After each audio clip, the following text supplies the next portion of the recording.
Close the doors of your mind. Close the gates of your mind. Close your thought process, your consciousness, your makashba, your yetzer, your imaginations within your inner being and your inner thoughts, within your hands and your feet that control your body, that you do with your yad and your kaf and your regal, your feet. And bring your mind to balance within yourself, within your 12 cranial nerves and your 12 melanin cylinders, within the 13th within yourself. And bring your mind and your thoughts to center in your personality. Become one with the one breath, Yahuwah Elohim, the Ruach Elohim, that came upon the face of the waters on the first day of creation. For today is a day of freedom. Today is a day that Yahuwah has given to us as a sukkah, that we may dwell in sukkah. He made us to dwell in sukkah. That we may understand what it's like to be inside of this natural body. That we may understand what it's like to be born again within this natural man. For it does not yet appear what we shall be. But when we see him, we shall be like him, and we shall be delivered. He say we shall give birth to our new self. The self that you can't see, but you can see the actual remnants of it in your day-to-day life. When you sit in the house, walk by the way, you lie down, you rise up in your consciousness. And how you interact with all things and all creatures of the earth, all nature, and all the waters and streams and the rivers and the insectoids, and the Daga and the Ramis, and the Bahama that ride, and all the beasts and the Tahanin that you see and that you don't see that's lurking. To the north and the south and the east and the west, right? It's so many of them. But yet at the same time, in the unseen world, they may have destroyed most of them in the physical reality. But in this Ruach reality, in the spiritual reality, those Tahanim and those beasts and those creatures that you think don't exist, those leopards, those lions, those saber-toothed tigers, and all those things that you think don't exist, they exist on the other side of the other world, and they lurking. You can't see them though, but they can see you. And they waiting, and he say, looking for somebody to devour. And even as we walk through the world, he said, we walk by Amunah and not by sight. To walk by Amunah is to walk by the unseen world. And to walk by things we have not seen, but still believe it. And when you do believe it, then you understand it. You understand it on the level that you need to. Right, so this is the book of Matthew, go to Mark chapter 10, verse 13. Mark chapter 10, verse 13. And it says right here, Mark chapter 10, verse 13. It says, and they were bringing children to him that he might touch them, and his disciples rebuked them. Why were his disciples, his Talmudim, his people that are taught, as it talks about in the book of Ecclesiastes, it says, even though the Qahalath, the teacher was wise, he taught the people knowledge, right? Knowing that these were learned men. He said, remember the Creator in the days of your youth, while your evil days draws nigh, right? These are the days of your youth.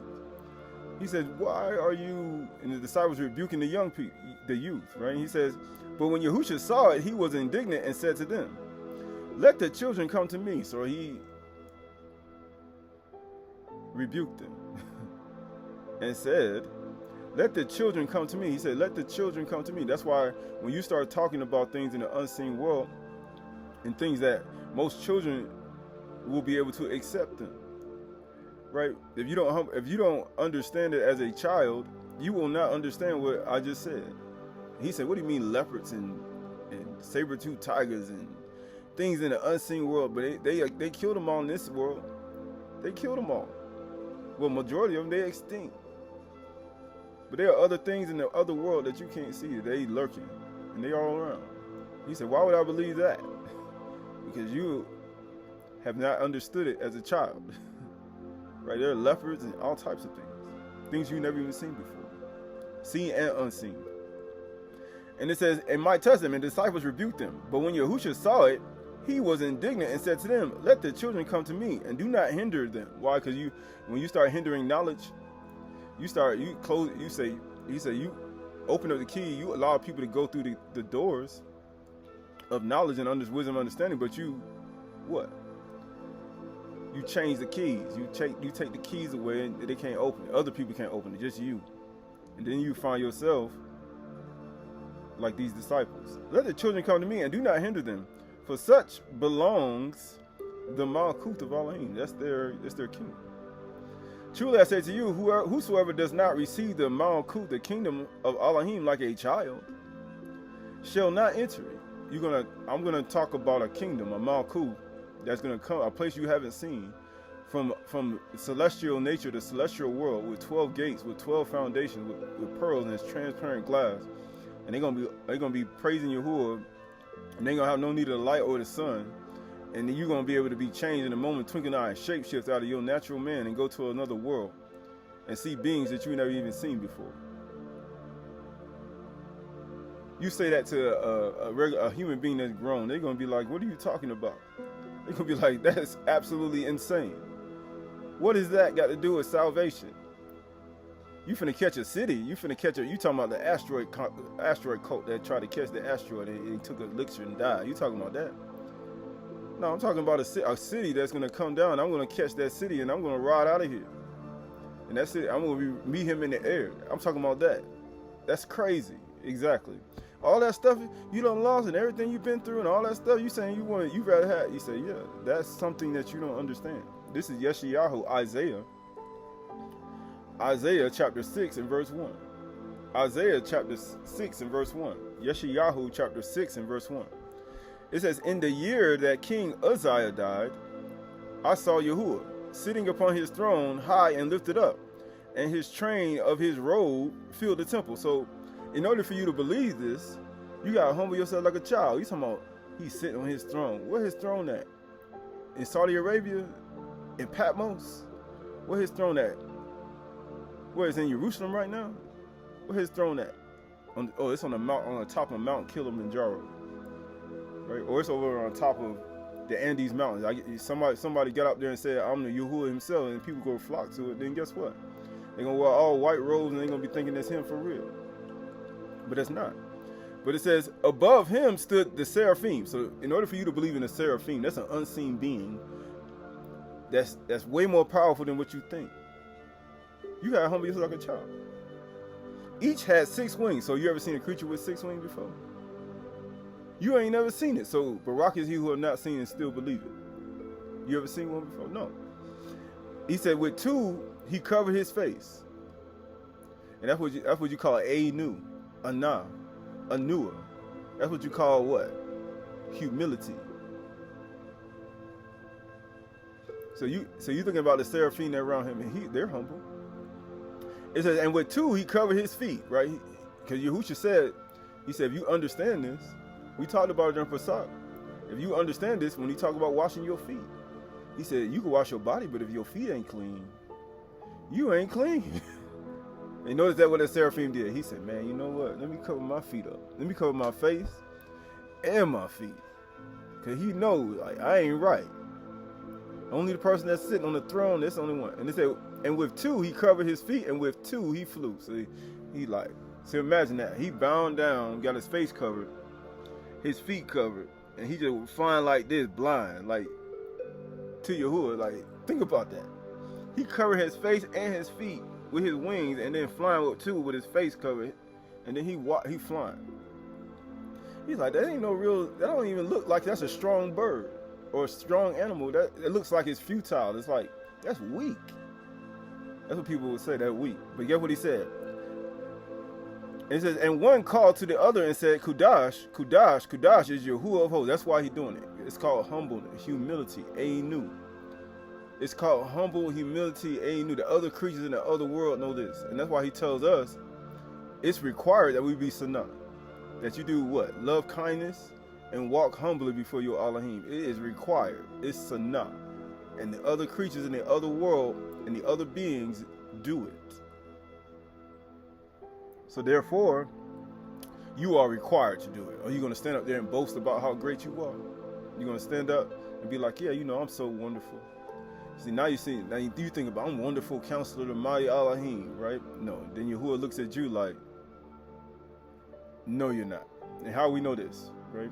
Because all this is important. It says, and Elohim, and one called to the other and said, Kudash, Kudash, Kudash is Yahuwah of hosts. The whole earth is full of his kabod. So how did the whole earth get full of Yahuwah's kabod? We talked about it in the Exodus chapter 3. He said, Yahuwah, great in majesty, power, right? Full of compassion and mercy, forgiving sins, transgressions, and iniquities. And you know what his kabod is? He overlooks your offenses. The whole earth is full of his kabod. Because through Yahushua Mashiach, the whole earth is full of forgiveness right now. You have no idea. To those who want to access it, he overlooked everybody's offenses. He's been overlooking for a long time. You know what it says? And the foundation of the thresholds shook at the voice of him who called, and the house was filled with smoke. And I said, woe is me, for I am lost, for I am a man of unclean lips. And he said, now you need to close your mouth. That's what you need to do, right? He said, why you say that? Because it's important, right? Right, this is the book of Proverbs. This is the book of Proverbs. Yeah, it's Proverbs. Yeah, Mashyach Proverbs.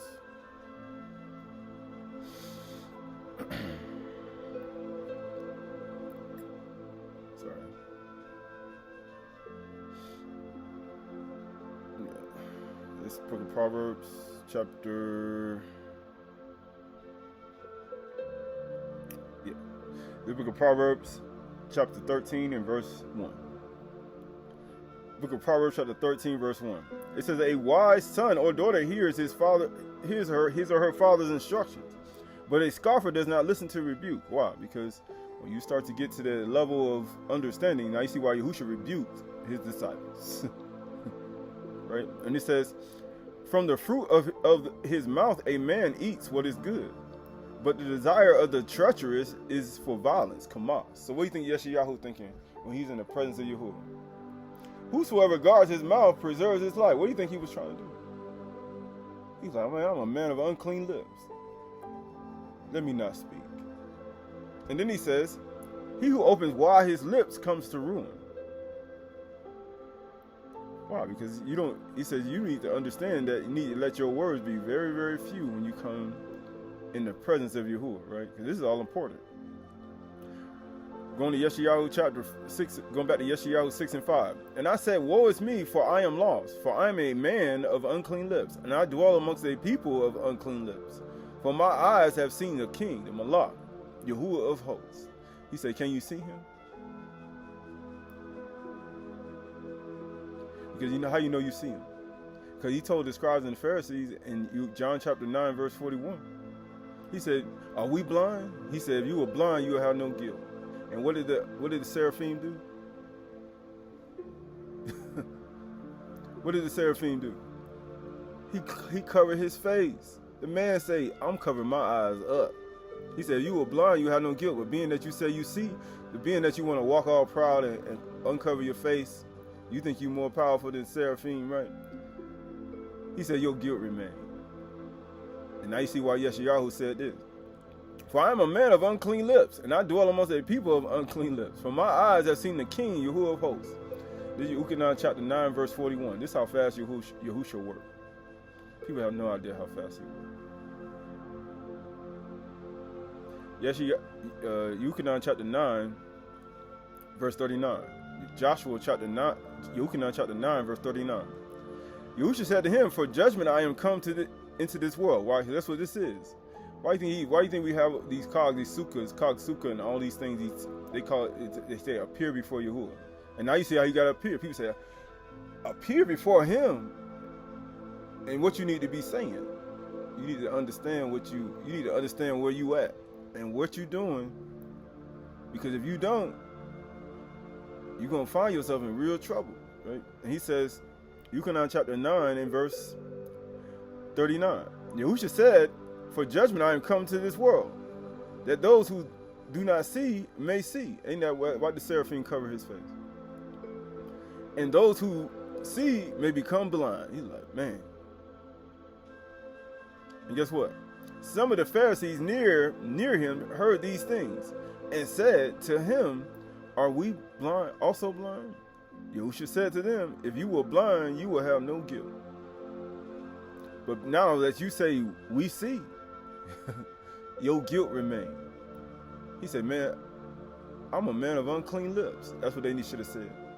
They should have said what Yeshayahu said. I'm a man of unclean lips. And all the men around me, the other scribes and the Pharisees around me, and I dwell among men with unclean lips. That's what Yahushua was.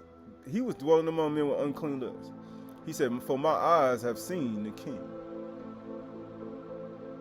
But did they see him? No, they didn't see him. Why didn't they question him? But have you seen him? Can you see him? Because they couldn't see him. He said, we were blind. You will have no guilt. But being that you say you see, your guilt remains.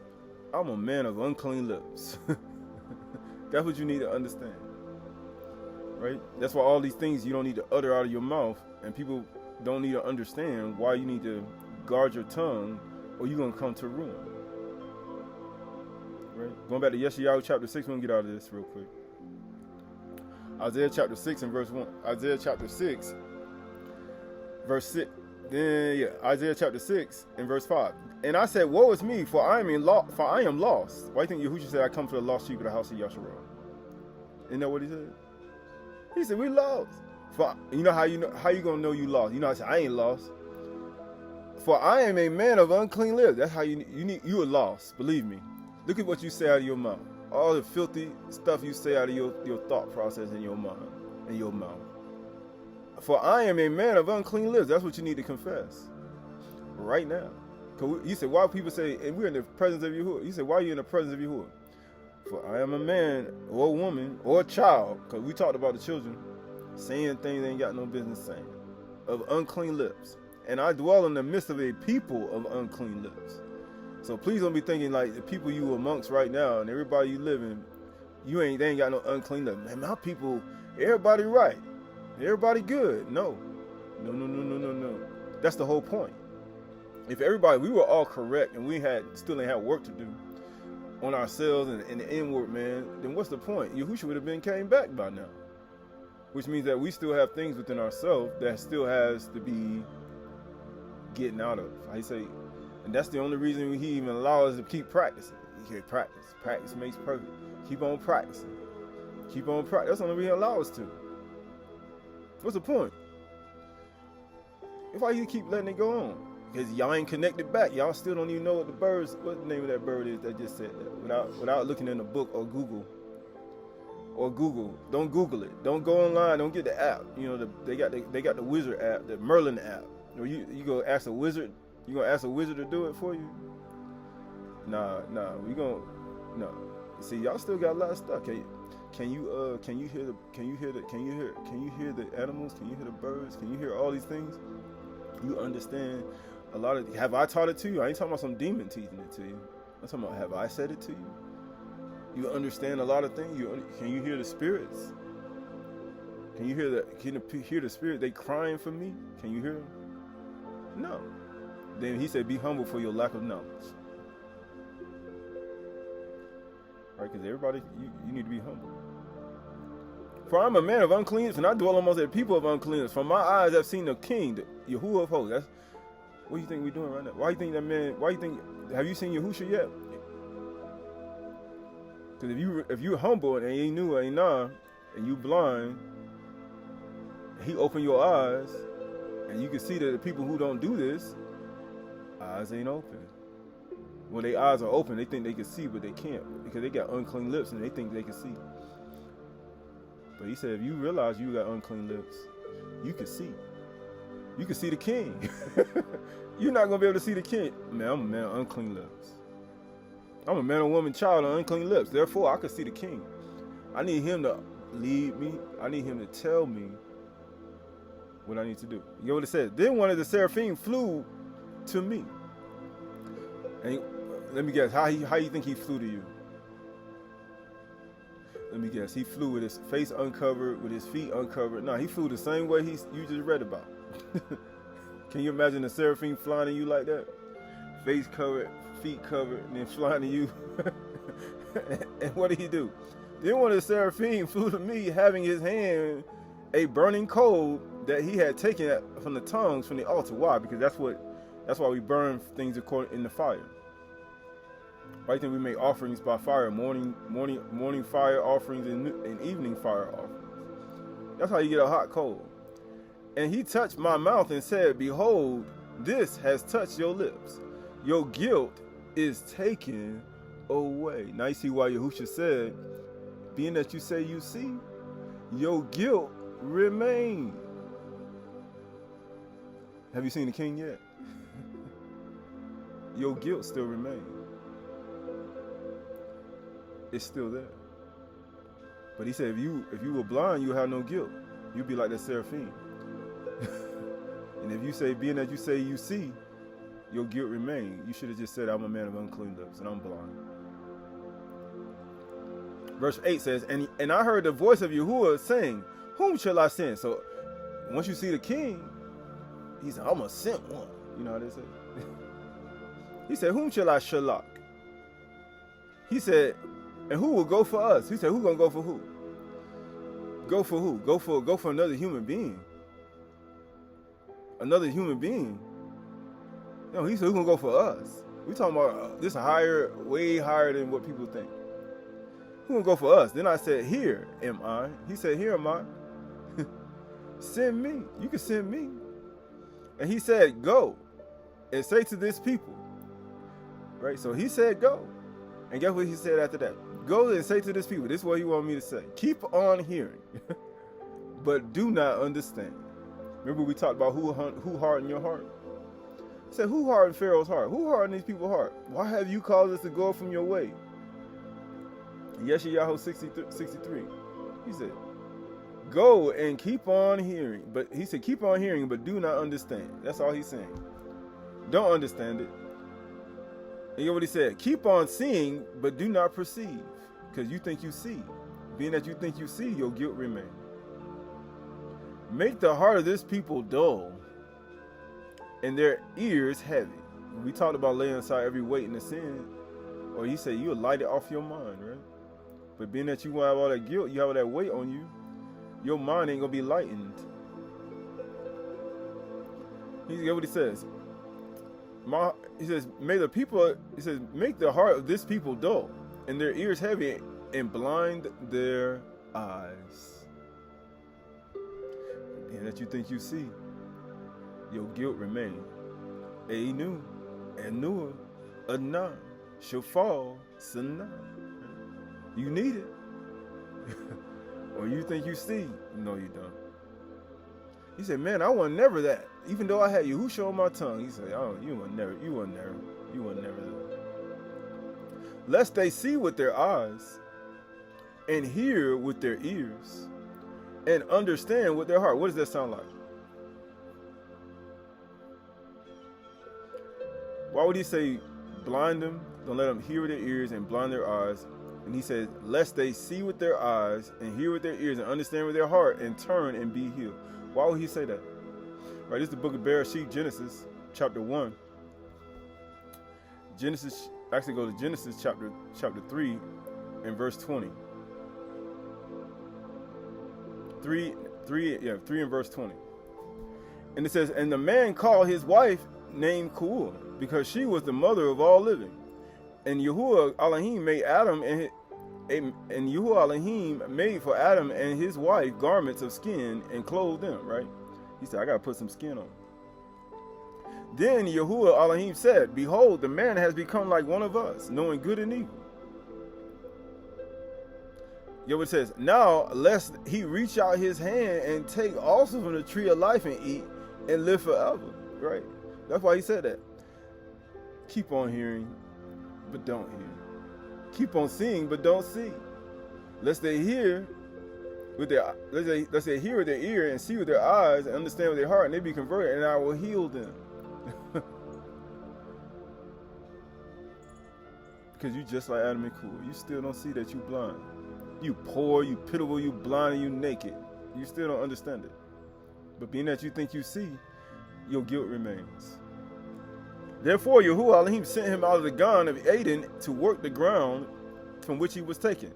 And he drove out the man at the east of east of Eden. And he placed cherubim with a flaming sword, right? Now you got another being in the other world. Now you got another being. He got a sword. You can't see him either. But he's swinging his sword. You see him, there'd be tornadoes, earthquakes.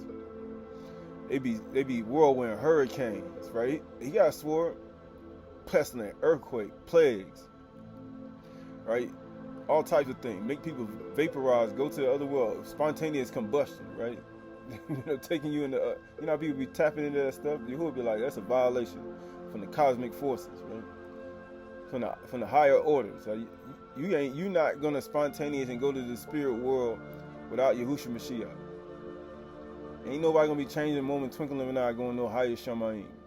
Now, because Yahushua ain't here yet. If Yahushua ain't here yet, you're not transforming nothing. You ain't no twinkling in the moment, twinkling of an eye. You going to Sheol, right? It's not a game. People be thinking they could do this stuff. He said, why you have to say this? Because people doing it. Because people be trying to speed up their vibrations and frequencies and trying to go to the other world, and they end up blowing up. And amazingly, they blow up in the corner of the room, right? That's where all the spirits and the demons be at, right? That's true, man. It's not a game. I know it sounds funny. And he placed the cherubim and flaming sword that turning every way to guard the way of the tree of life. That's that Malachi, right? You ain't getting in here. Y'all think this is not a game. This is not playing. Only way he says, Yahushua already told you. He already told you how you getting in. He said, ain't nobody, you're not getting in. Right? This is the book of Matthew chapter. He already said it, man. It's Matthew chapter 10, verse 1. Matthew chapter 10, Yuchanan chapter. Let's go to Yuchanan chapter 10, verse 1. It says, Yuchanan, John chapter 10, verse 1 says, truly, truly, I say to you, he who does not enter the sheepfold by the door, but climbs in by another way, that man is a thief and a robber. Now you see why you ain't getting in. Don't do it. You're a thief and a robber. He already know you Satan. As soon as you get there, where have you been, Satan, going to and fro on the earth, right? Where you learn that magic from? Yeah. Right? He already know who you is. So please don't be doing it. He says, but climb up in another way, that man, a woman, or child is a thief and a robber. But he who enters by the door is the shepherd of the sheep. To him the gatekeeper opens. The sheep hears his voice, right? So when Yahushua comes, we talk about close the doors of your mind from all carnal will, all carnal thought.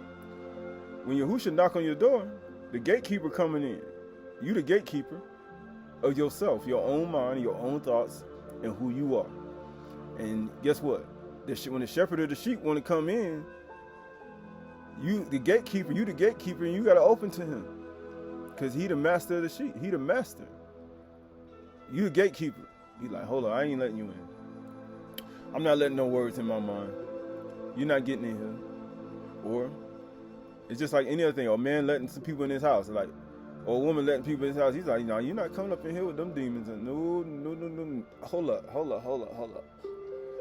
up. You see that water hole over there? Y'all gonna clean yourself off, right? I'm gonna open up a window. Why do you think he said I'm gonna open up a window and I'm gonna pour you out a Barak you have no room enough to receive? Out his window. Why? Because you're not coming in somebody's house looking dirty. He's gonna throw some water on you. There's no point in letting you in. He gotta clean you up. And you know what it says? To him the gatekeeper opens, the sheep hear his voice, and he calls his own sheep by name and leads them out. When he has brought out all his own, he goes before them, and the sheep follow him, and they know his voice. That's why we talked about he's going to send out the hornets before you to drive out the inhabitants of the land little by little by years, that the wild beasts won't overtake you. He going to do that, not you. But he ain't doing that for everybody. He only doing that for Anua. Those are the people he want in his kingdom. He said, I want Yahuwah to protect me. I said, you better get Anua, right? And it says, verse 5 says, and the stranger they will not follow, but they will flee from him. And he says, so when people run from you, he said, why are they leaving? Because when you start acting like Satan, yeah, when you start acting like Satan, please, a woman, when a husband act like Satan, a wife act like Satan, a teacher, a pastor, a moray, or whatever you want to call yourself, if your boss act like Satan, you quit. You be like, I'm leaving this job. I don't want nothing to do with your behind, right? It's your fault. You start acting like Satan. You ain't acting like Yahushua, right? You're not forgiving, loving, and compassionate, forgiving sin, transgression, and iniquities, but you in no wise clear and guilty like his father. You're not doing that no more. You're not Shafal. The greatest among you shall be as the youngest, and the leader is one who serves. Right? When you stop doing that, and the strength is all that immersion Yahushua had put him on. So please don't be thinking like, yeah, No, when you start doing evil stuff, just understand that's what's going to happen. If people are really following Yahushua, they're going to be like, I'm getting the blank out of here. And that's just really that truth. So. Right? People don't want to hear that. 10 and 5. A stranger they will not follow, but they will flee from him, for they do not know the voice of strangers. Right? You start speaking differently. You start doing things. It ain't like Yahushua. You're a stranger. You're like, hold up. Hold up. No. Then you got to go check yourself before you wreck yourself. He said, the abomination that make desolation. Right? And that's what's going to happen to you. It's the truth. People don't want to know that. Verse 6, this figure of speech Yahushua used with them, but they did not understand. But they did not understand what he was saying to them. Keep on hearing. What did he say? Keep on hearing, but don't hear. Keep on seeing, but don't see.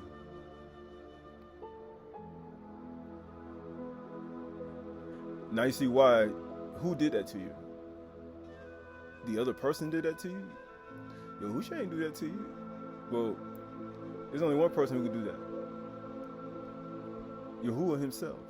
He said, why would Yahuwah blind you and make your heart hard and make you can't see and you can't hear? Because there's no point in trying to question him why he's doing it. He's doing it for a reason. He's like, it ain't none of your business. Right? You know, he said, ain't none of your friends' business, right? It's none of your friends' business. Verse 7. So Yahushua again said to them, truly, truly, I said to you, I am the door of the sheep. All who came before me are thieves and robbers. I'm telling you, don't do it. But the sheep did not listen to them. I am the door. If anyone enters by me, he or she or child will be saved and will go in and out and find pasture. See, Yahushua already been about freedom. In and out. When he said you in and out, he said, I'm going everywhere. The thief comes only to steal, kill, and destroy. I came that you might have life and have it more abundantly. That's why I think we can do dwell in Sukkah. If you go to the right place and you're doing it with the right mindset, I assure you, you have life and have it more abundantly. I am the good shepherd. He said, I'm the good shepherd. The good shepherd lays down his life for the sheep. He who is a hired hand and not a shepherd, who does not own the sheep, sees the wolf coming and leaves the sheep and flees. Why? Why are we going to do that? Because you'd be the fleeing serpent.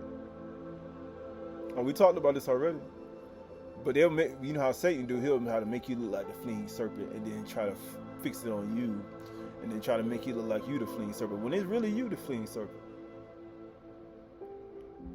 Remember we talked about the wolves coming to get you in Jerusalem. He said, man, the wolves gonna come. And how do you know when Yirmiyahu said, I got leopards, wolves, and lions because ain't nobody repent? How do you know that Yirmiyahu ain't a shepherd that leaves his sheep? Because he warned them. Just like Ezekiel chapter 33 says, if you see the sword coming and you don't say nothing, then the blood gonna be on your hands. You see the wolf coming and you ain't gonna say nothing. You know how it is. You know how people say, I'm gonna get, yeah, that's what you get. Here come the wolf. You hear him hollering on the other side of the world. And you be like, you ain't gonna say nothing, the wolf coming. You say, no, I ain't gonna say nothing. Why? Because you want somebody to be swallowed up. That's not right.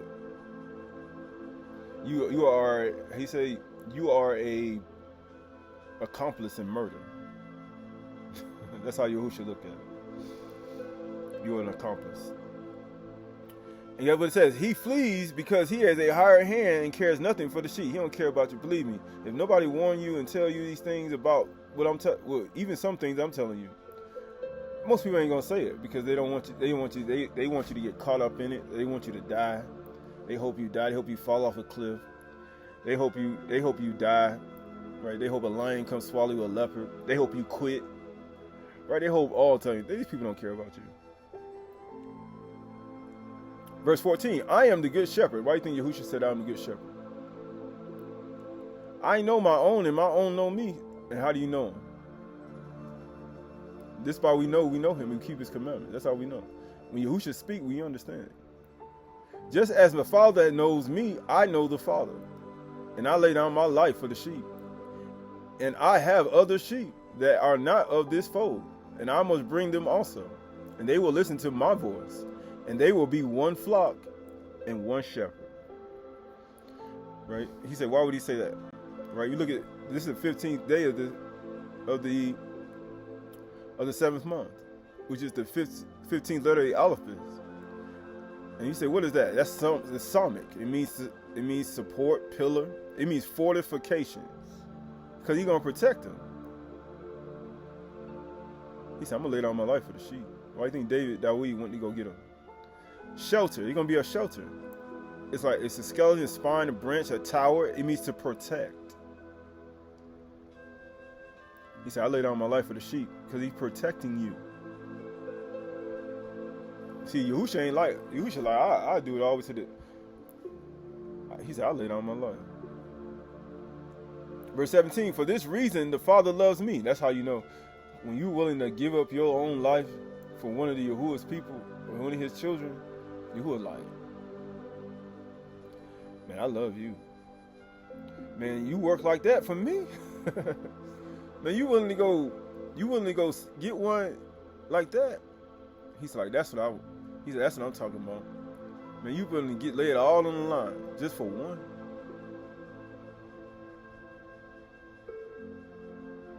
That's what David did. Dawid did it. He did it. He said when a lion and a bear came and snatched him out of there, he said, I went on after him, right? I went on after him and I took it right out of his mouth. Matter of fact, I kicked it. I tossed that lion up. Because you know what it is. The lion and the bear, when people don't repent, but you see Yahushua, hey, even if you don't repent, lion and the bear snatch you up, a leopard snatch you up, I'm going to come get that lion and that bear. Even though, I don't care if they ain't repent, you ain't supposed to have it in your mouth, right? I'm going to snatch you up. Why? Because that's the whole point. I'm going to snatch you up. It says, for there will be one flock and one shepherd. For this reason the Father loves me, because I lay down my life for the life that I may take it up again. No one takes it from me, but I lay it down on my own accord. I have authority to lay it down. I have authority to take it up again. He said I could remove it and bring it back, remove it, bring it back. I could leave it, bring it back. I could do whatever I want with it. I could take it up again. I can die and rise again. He said, what kind of consistency is that? I have power to lay it down. I have power to take it up again. He's talking about, you have supposed to have consistent life. He said, sometimes you got to die.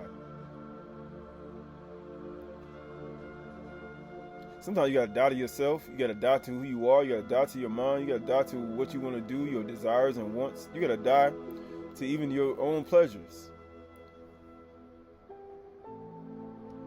What kind of consistency is that? Sometimes you got to shut up. Sometimes you got to be quiet. Why do you think he had to be quiet on totality?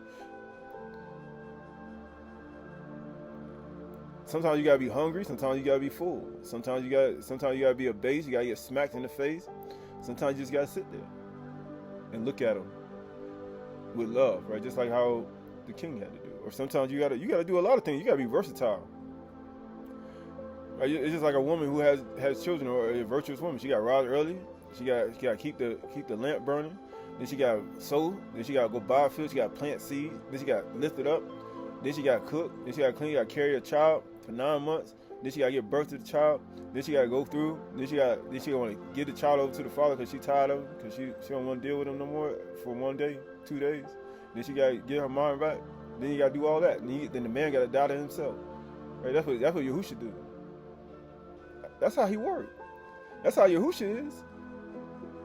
I have power to take up my life, and I have power to lay it down. Right? I was supposed to be in the field. I was supposed to be doing a whole bunch of other things, but now I got to lay down my life. I got to do other things. Right, this is all a part of it. This charge I received from my father. He said, yeah, my Aydahchay won't talk to me. He said, okay. Yahushua said, behold, I stand at the door and knock. As a matter of fact, he said, I called and you ain't answered. He's like, okay. But what did Yahushua do? Did Yahuwah go crazy and go distraught? No, he just said, okay, she didn't answer this time. Maybe I'll call next time. Right? Behold, I stand at the door and knock again, and again, and again, and again, and again. And you know that we do that, right? And he said, why you do that? Because that's Yahuwah image. That's how Yahuwah is. Yahuwah like, hold up, what, you ignoring me now? And amazing that's what people do. That's exactly how Yahuwah is. He's like, you ain't made in Yahuwah image and likeness. Yes, you are. You just don't know it. You haven't realized who you image and likeness of. He said, I consistently sent my prophets unto you over and over and over and over again, not being, and you all will not listen to me, right? And those are messengers, right? And amazing that we do this in real life. It's the truth, though. Verse 10:19. There was again. Actually, yeah. Now they said, this charge I received from my father. There, and then it says, verse 19. There was again a division among the Yahudim because of these words. Keep on hearing, but do not hear. Keep on seeing, but do not see. They still divided over it, still today. Because of these words, many of them said he has a demon. Right now he's saying, "Man, he got a devil. He got Satan, Shaitan. Now he got a devil on the inside of him. How in the world you got the devil, Satan on the inside of you? Because you don't understand it. That's the only reason you're saying it. Because you hearing, but you're not hearing it, and you're seeing, but you're not really seeing it. And you know what he said? He said he has a demon and he is insane. Why listen to him? Why you keep listening to that? Others said, why you gonna listen to, man, you think people say, oh, you talk long. I said, man, who should talk? But you don't have no idea. That man be talking. Man, he talk for he'll talk all night. Man, he'll talk all day. Man, people have no idea. Man, Yahushua was when Algebra got in that Watergate and knocked him out, man, Yahushua talked way more longer than morning and midday. Man, he'll talk morning, midday, stop, pray, go back, and do it all from afternoon all the way to the evening time. You eat lunch, you eat your meal, but we're going to talk for another 6 hours till the sun go down. Then we're going to go pray again, and I'm going to talk at midnight, and I'm going to transfigure. Matter of fact, make sure you're there too. That's crazy, right? He said, I'm going to change this being a light. Make sure you be there on time. That's how Yahushua is. But y'all don't, man, why you think they always fell asleep? They be like, man, it's like midnight, 3 o'clock in the morning. It's not a game. That man it's not a game. Like, man, he went up drinking and getting drunk with no wine. That man was out here, he was doing other things, right? At no midnight. Like, this is not a game, right? But he said right here, I'm gonna get out of here. Some said he is insane. Why listen to him? Others said, these are not the words of him who is oppressed by a shadim, a demon. Can a demon open the eyes of the blind? Let you hear with your ears, see with your eyes, hear with your ears, understand with your heart, and you be converted, and Yahuwah will heal you. Can he open the eyes of the blind?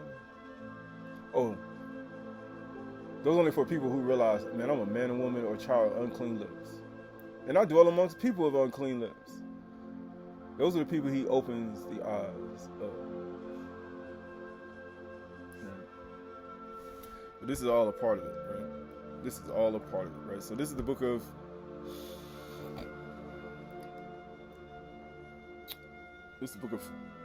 First Kings. Yeah, this is the book of, here we go. Yeah, so this is the book of First Kings chapter 20 and verse 1. First Kings chapter 20 and verse 1. First Kings chapter 20 and verse 1. It says, Ben-Hadad, the king of Assyria, gathered all his army together, right? So he got a whole bunch of people. 32 kings were with him. So he got 32 kings. You know how many kings that is? Think about it. 32 kings. So that means he got a conglomerate of 32 people. That's a lot of people. And he said 32 kings were with him, and horses and chariots, and they had other people with them. But you think about it, that's an impossible army, right? And he said, how you going to be a king, how you going to beat a battle like this? They said, how are you going to beat a battle like this? And Ben-Hadad, the king of Assyria, gathered all his army together. 32 kings were with him, and horses and chariots. And he went up and closed in on Samaria and fought against it. Right? And he sent messengers into the city of Ahab, the king of Yasharal, and said to him, thus says Ben-Hadad, your silver and your gold are mine. Right? So he just literally just said, all your stuff mine. And you ain't going nowhere. 32 king horsemen. And he said, then the king of Yasharal called all the elders. He said, sorry. Then he says, and he sent messengers to the city of Ahab, king of Yasharal, and said to him, thus says Ben-Hadad. Right? They got names too now. Isn't that what they got today? Ben-Hadad, right? They got some names too. Right? Your silver and your gold are mine. And then what he said? Then he said, your wives and your children are mine also. So he said, I'm going to take your wives and your children. First, give me your silver and your gold. That's how Satan works. He come to steal, kill, and destroy. First, he's going to take your money. He's going to attack your money, your gold and your silver, what you got, your possessions. And then he's going to come for your women. And then he's going to come for your children. That's how Satan works. He got to take your money out first. Your finances. And why he attack it. It said, and the king of Yasharal answered, as you say, my master, O king, I am yours in all that I have. So now, why would he say that? And people say, why would he say it? How you going to, see, this is how you defeat Satan. Let me show you how to defeat Satan. Right? And this is how you going to win.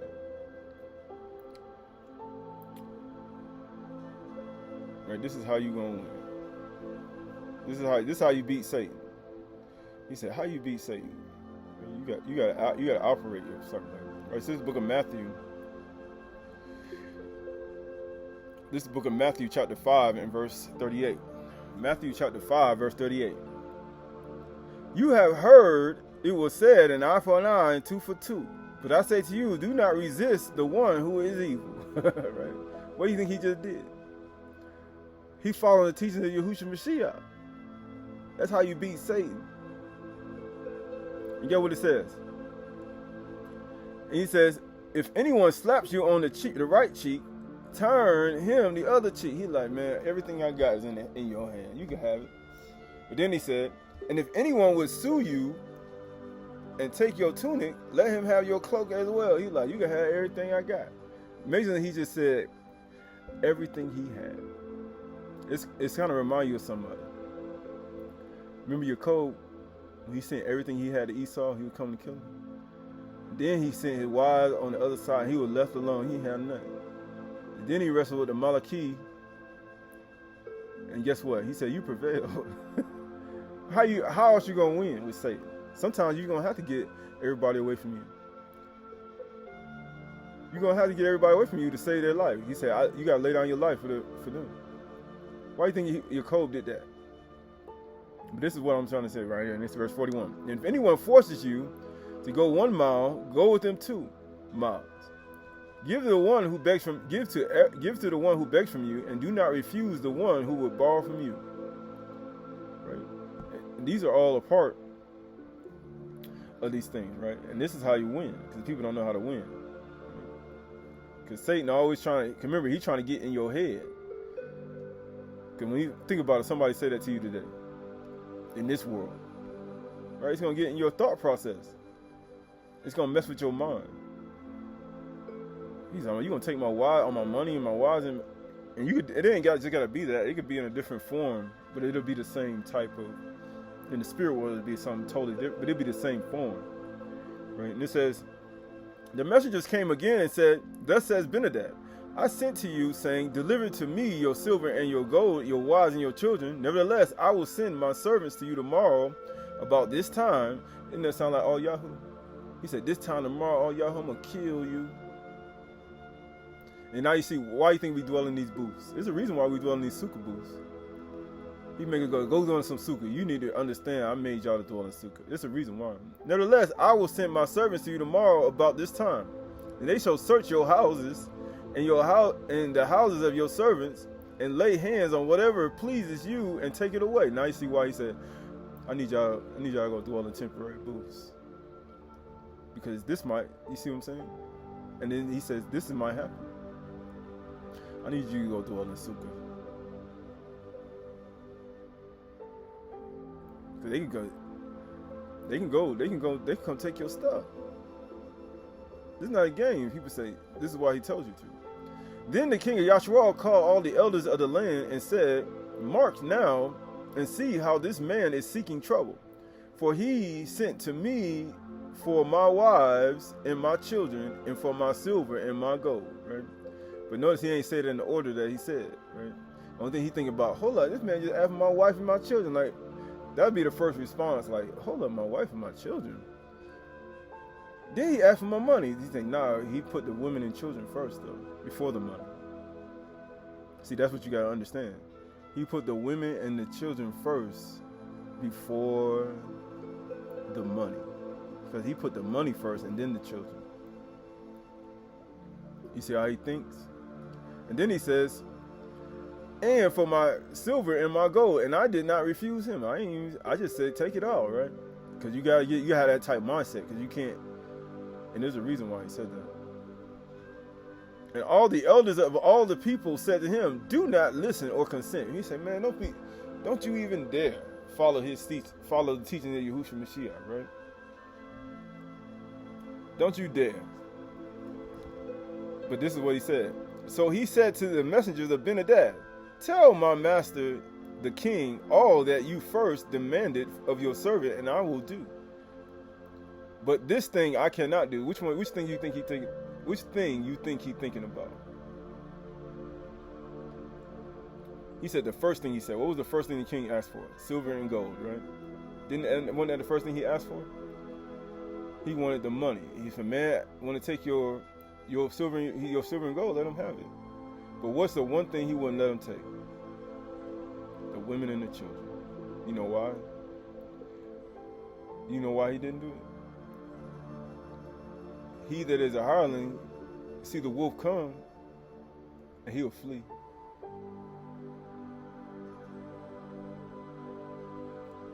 That's what he wanted. He wanted the women and the children. And guess what happened? And this is how a woman needs to be with her children. Why? Because it's like a bear out of her cubs, right? You don't want nobody to rob you of your cubs. Just like a husband, I don't want Satan to rob me of my wife and my children. But silver and gold, you can have it. I'll be a poor man with silver and gold, but I still have my wife and my children. You can take the money, cause Satan coming. I know we all think, he said, man ain't playing. Right? So he said to the messengers of Ben-Hadad, tell my master, the king, all that you first demanded of your servant I will do, but this thing I cannot do.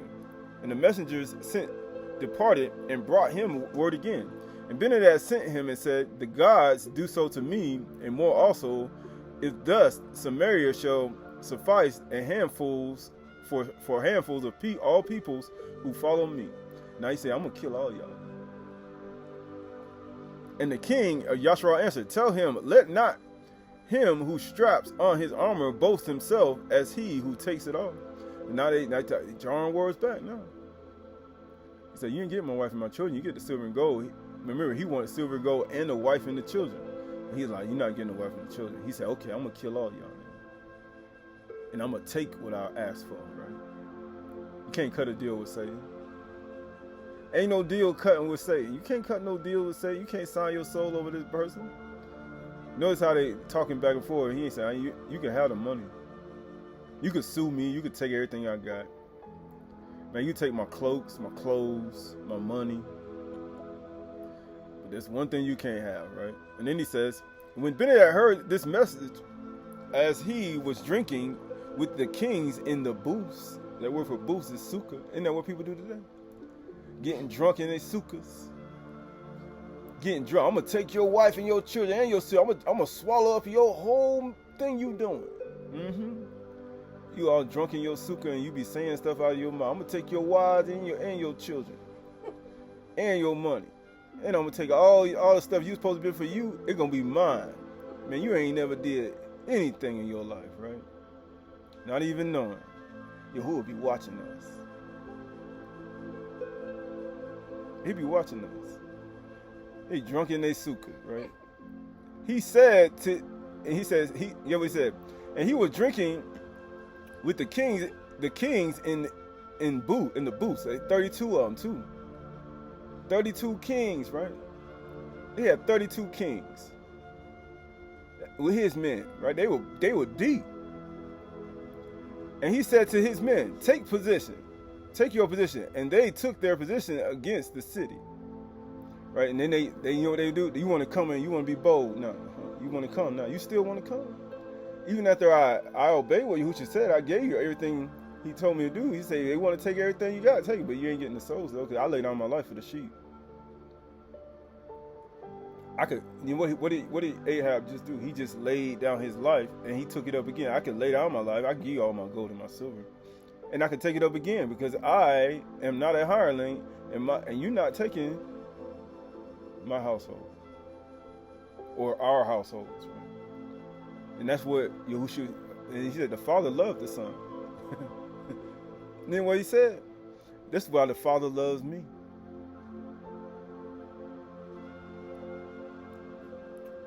Right, we ain't talking about a thalia. We talking about this type of situation. And behold, you can remember every situation is different. You gotta look at every situation you go through. Verse 13, and behold, a Nabi came near to Ahab, the king of Yasharal, and said, thus says Yahuwah, have you seen all this great multitude? Man, you see all them people, man, what's wrong with you? You ain't see all them people coming. Yeah, I see them. It's a whole bunch of them too. And get what he said. Behold, I will give it into your hand this day. Oh man, 32 kings with 32 armies, with a whole bunch of armies, and he is little Samaria, a bunch of transgressors. Ahab was a transgressor. All these people were transgressors. A bunch of transgressors, full of sin, right? But Yahuwah is different from y'all, human beings. Because all has fallen short and come short of the kabod of Yahuwah. So why do you think Yahuwah is a certain way with his sheep, with his people? Behold, I will give it into your hand this day, and you shall know that I am Yahuwah. That's why Yahuwah like impossible fights, right? These little, man, you got like 5,000 versus 1, 2,000 versus 2. Like Yahuwah like that type stuff. 2 versus 1,000. I like that. 32 king with 32,000 coming against one city. I like that. That's 32 cities coming against one city, right? I like that. I like those ratios.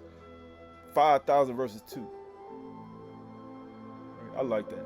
Behold, I will give it into your hand this day, and you shall know that I am Yahuwah. That's how you'll know. When you're in an impossible situation, and you ain't no way out of it. He said, man, Yahuwah, I don't know how I'm going to get out of this. And I sure don't know. Yahuwah say, just do what Yahushua said. And you shall know that I'm Yahuwah. And Ahab said, by whom? He said, thus. He said, by whom? And he said, thus says Yahuwah, by the servants of the governors of the districts. He said, so how are they going to happen? By the Abad. He said, you're going to get some help. You know how he said? You're going to get some help. Then he said, who shall begin the battle? He's like, man, hold up. Who's going to begin the battle? He answered, you. I told you this all about you. He said, so you going to begin the battle. You. And that's the type of mindset you got to have in your life when these type of situations and things come about.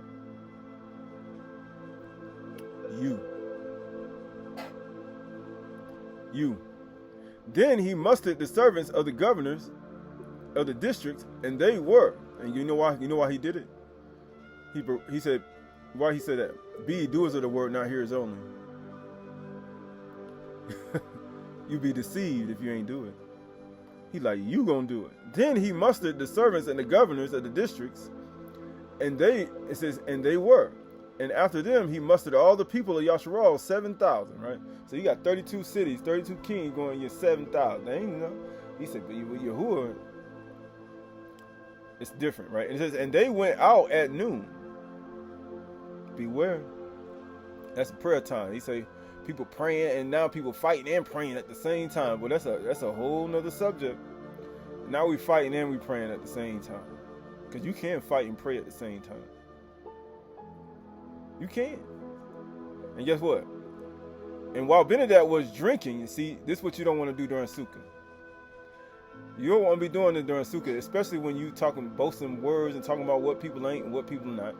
And then you in your little booth, running your mouth, and then you don't even know a Malachi be right around your tent and smash your head in. Right? Malachi. You think 7,000 people gonna go against 32 kings by themselves? No, this Malachi with them. And you're gonna mess around and you're gonna find yourself destroyed. And it says, and they went out at noon while Benedict was drinking himself drunk in his booth, right? They gotta get sober in the morning. They gotta drink coffee. You know how it is when you get sober, you gotta drink 14 bottles of water. When I was in sports, you can't go to practice like that. You can't come to booth. You can't come to feast Chag Sukkah drunk. When I go to practice, you can't go to practice drunk. Or you gotta get sobered up. Right? You can't go to practice drunk. Get that stuff out your head, right? Koff, when he was talking on Chag Sukkah, he said he's like, man, drunk with new wine. He's like, man, Koff knew not to be drinking before that stuff. What are y'all doing? And he said, what are you doing? They were drinking themselves drunk. That's what you don't want to be doing. You don't want to do that. And it says he and the 32 kings who helped him, they were all drunk. This Chag Sukkah, ain't know what we in? We in Sukkah. They in booths, right? He made us dwell in booths. But you don't want to be on the other side boasting in your booths about what you're going to do to somebody else. And guess what he said? And they were drunk. Not even paying attention. And get what it says. The servants of the governors of the district went out first, right? Who shall go out first? He said, the scepter shall not depart from Yehuda. He said, who's going to go out first and fight against them? In the book of Judges chapter 1, he said, Yehuda going to go out first. Who's going to go out first? Yahusha going to go out first. You know what it says? And Benedict sent out scouts, and they reported to him, men are coming out from Samaria. And he said, if they have come out for peace, take them alive. He's like, because they want slaves. That's all they want. Them drunks in Sukkah booths. Them drunks in Sukkah booths, they want slaves. That's all they want. They don't care about your life. They don't care about your nefash, like Yahushua Mashyach. Like Ahab was caring about people in the thing. He's like, hold up. They just want you to be their slaves. And he's like, nah, I come to set. They're going to go in and out and find pasture. They can't do it right now. So I got to make sure they go in and out and find pasture. I'm coming to take you down. Because they ain't going to be able to do it while you in the way. And get what he said. And if they have come for peace, take them alive. If they have come out for war, take them alive. So that's all they want. They want you as a slave. That's the only reason people like this, they be drunk. You notice drunk people do this. They try to draw you into a war with them, with their words and their calling and their fighting. They say stuff about you, boasting, try to get you to say something back, try to draw some kind of confrontation, then try to draw you out in the open. Not even knowing that Yahuwah said out the war already fight. You're gonna lose this war. And yet what he says, and if they have come out for peace, take them alive, right? They're just trying to get you to come out. Notice that. Come out. Come out wherever you are. That's all it is. They want you to come out. And Yahuwah say, I already know what you're trying to do. It ain't going to work. Verse 19. So these went out of the city in the service of the governors and the districts and the army that followed them. He said, okay, you sure you want me to come out? Yeah, we want you to come out. He said, you sure? And he said, and each struck down his man. You sure you want us to come out? The Syrians fled, and Yasharal pursued them, but Benedict, the king of Assyria, escaped on a horse with his horsemen. So he was able to escape, the one who started the whole thing, the orchestrator of all iniquity and sin. And guess what? You know what he did? What does Nakash mean? What does Shaitan's name mean?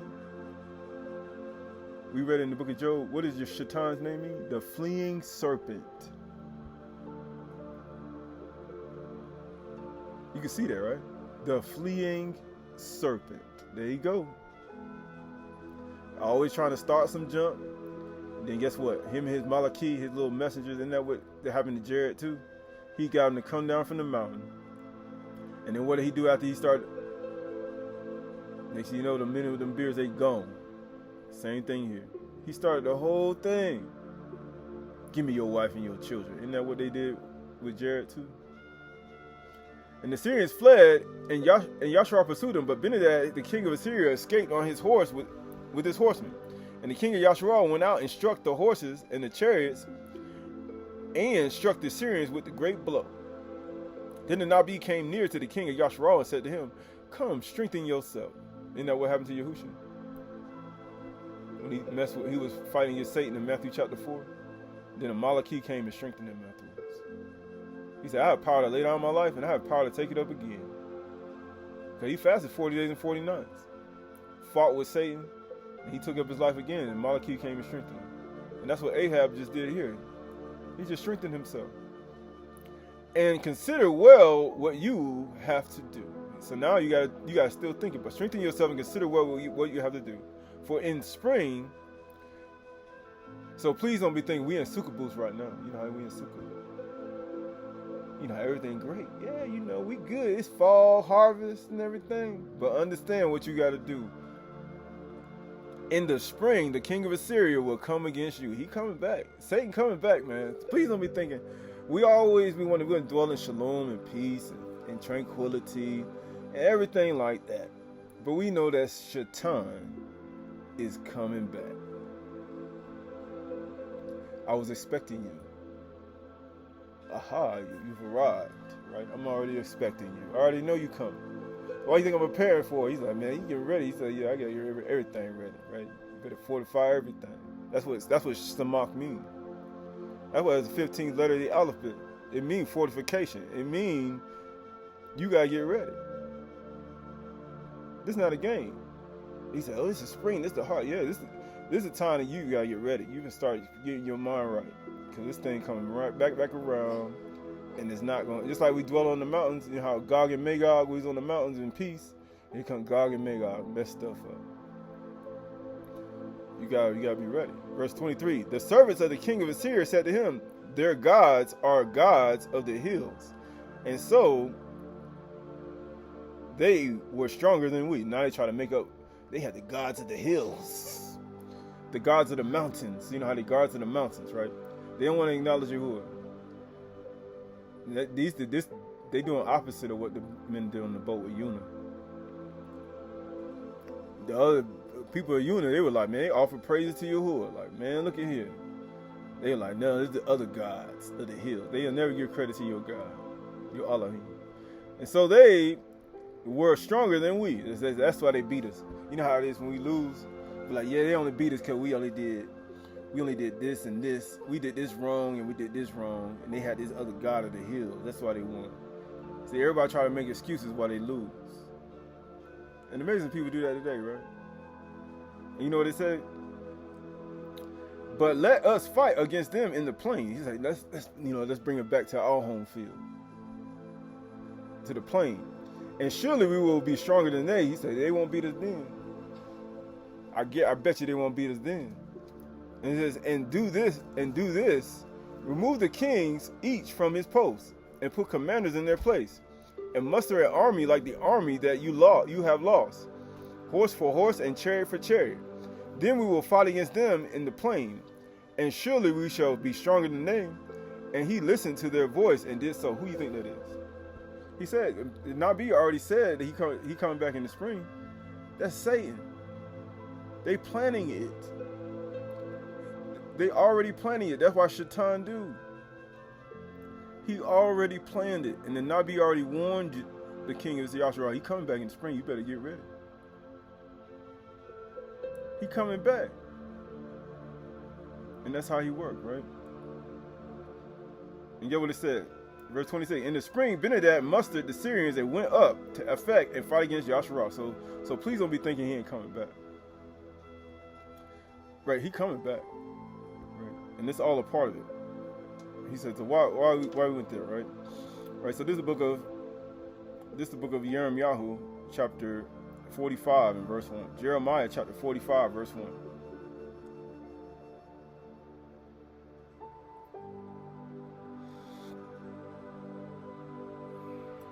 Yirmiyahu 45:1. It says, the word that Yirmiyahu the Nabi spoke to Baruch, the son of Neriah, when he wrote these words in the book of dictation of Yirmiyahu in the 4th year of Jehoiakim, the son of Josiah, king of Yehudah. Thus says Yahuwah, the Elohim of Yasharal, to you, O Baruch, you said, woe is me, for Yahuwah has added sorrow to my pain. For I am weary with my groaning, and I find no rest. Thus shall you say to him, thus says Yahuwah, behold, I have built, I am breaking down, and what I have planted, I am plucking up, that is, the whole land. And do you seek great things for yourself? Seek them not.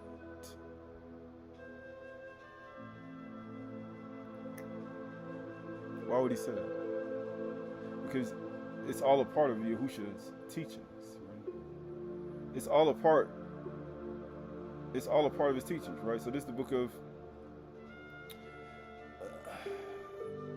Matthew, chapter 5, Matthew, chapter 6, verse 25.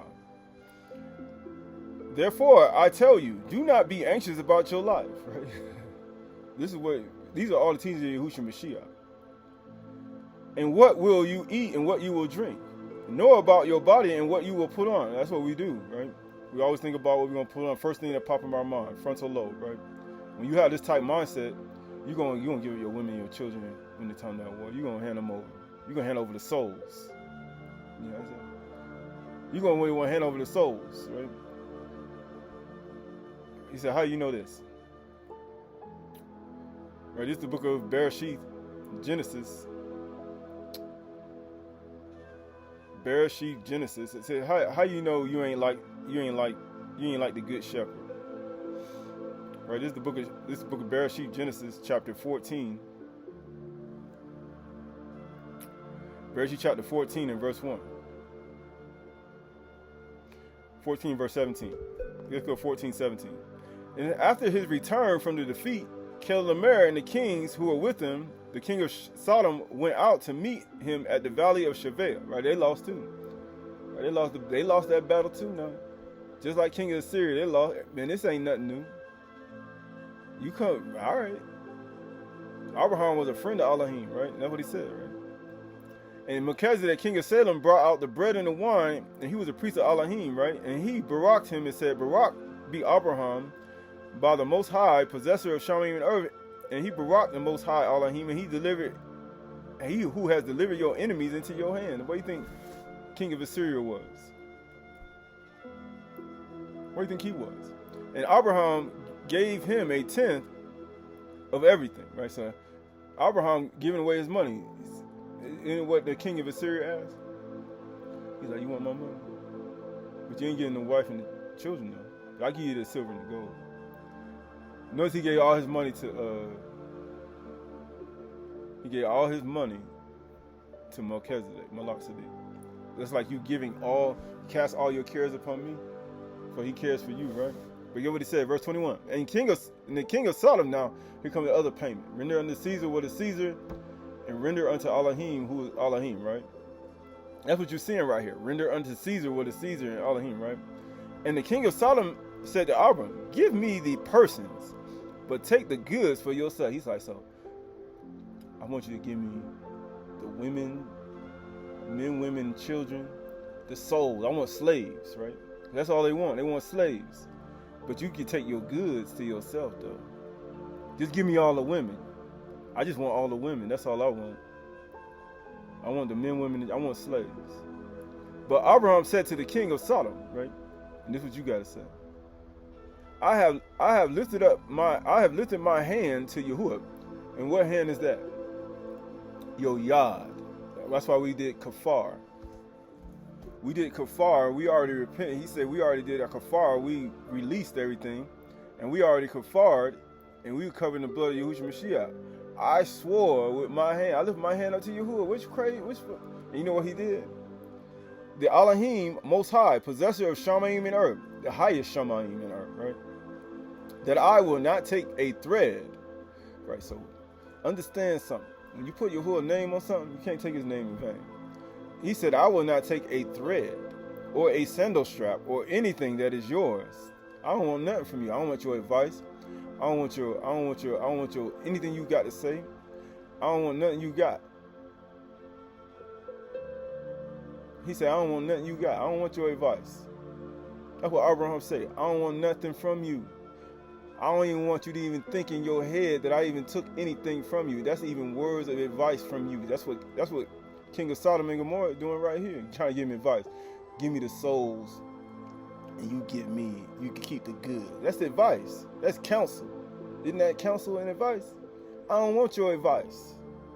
I already lift my right hand. I already did kafar, and I lift up my right hand. I already told you I ain't taking nothing but a shoe latchet from this person. I don't want a sandal strap from you. You know why? That is yours. Lest you say, lest you boast in your own self that you think you somebody. You think you Elohim. You think you the most wisest builder on earth, and you ain't. You think you the most prime example of what a person should be, and you ain't. And I'm trying to show you that Yahuwah chose what is low and despised in the earth to bring to nothing the things that are, that no man may boast in the sight of Yahuwah. What do you think Yahuwah doing right here? He don't want no man boasting in the sight. So he said that I would take a sandal strap or a shoe latchet or anything that's yours, lest you should say, I have made Abraham rich, lest you say that it's because of you that all these things got accomplished in my life. Because you gonna say that it was you and you had everything to do with it. And that's the reason why he had all this stuff, he accomplished this stuff in his life. So therefore, I don't want a shoe latchet from you. I don't want a sandal strap, nothing that's yours. I don't even want your words. And that's how Yahuwah is. And that's how Abraham is. And that's how Ahab was. He's like, you can have everything I got. Notice how everybody following the teaching of Yahushua Mashyach. Lest you say in your heart. Don't even seek after it. He said seek, right? Matthew chapter 6. Matthew chapter 6. Going back to Matthew chapter 6.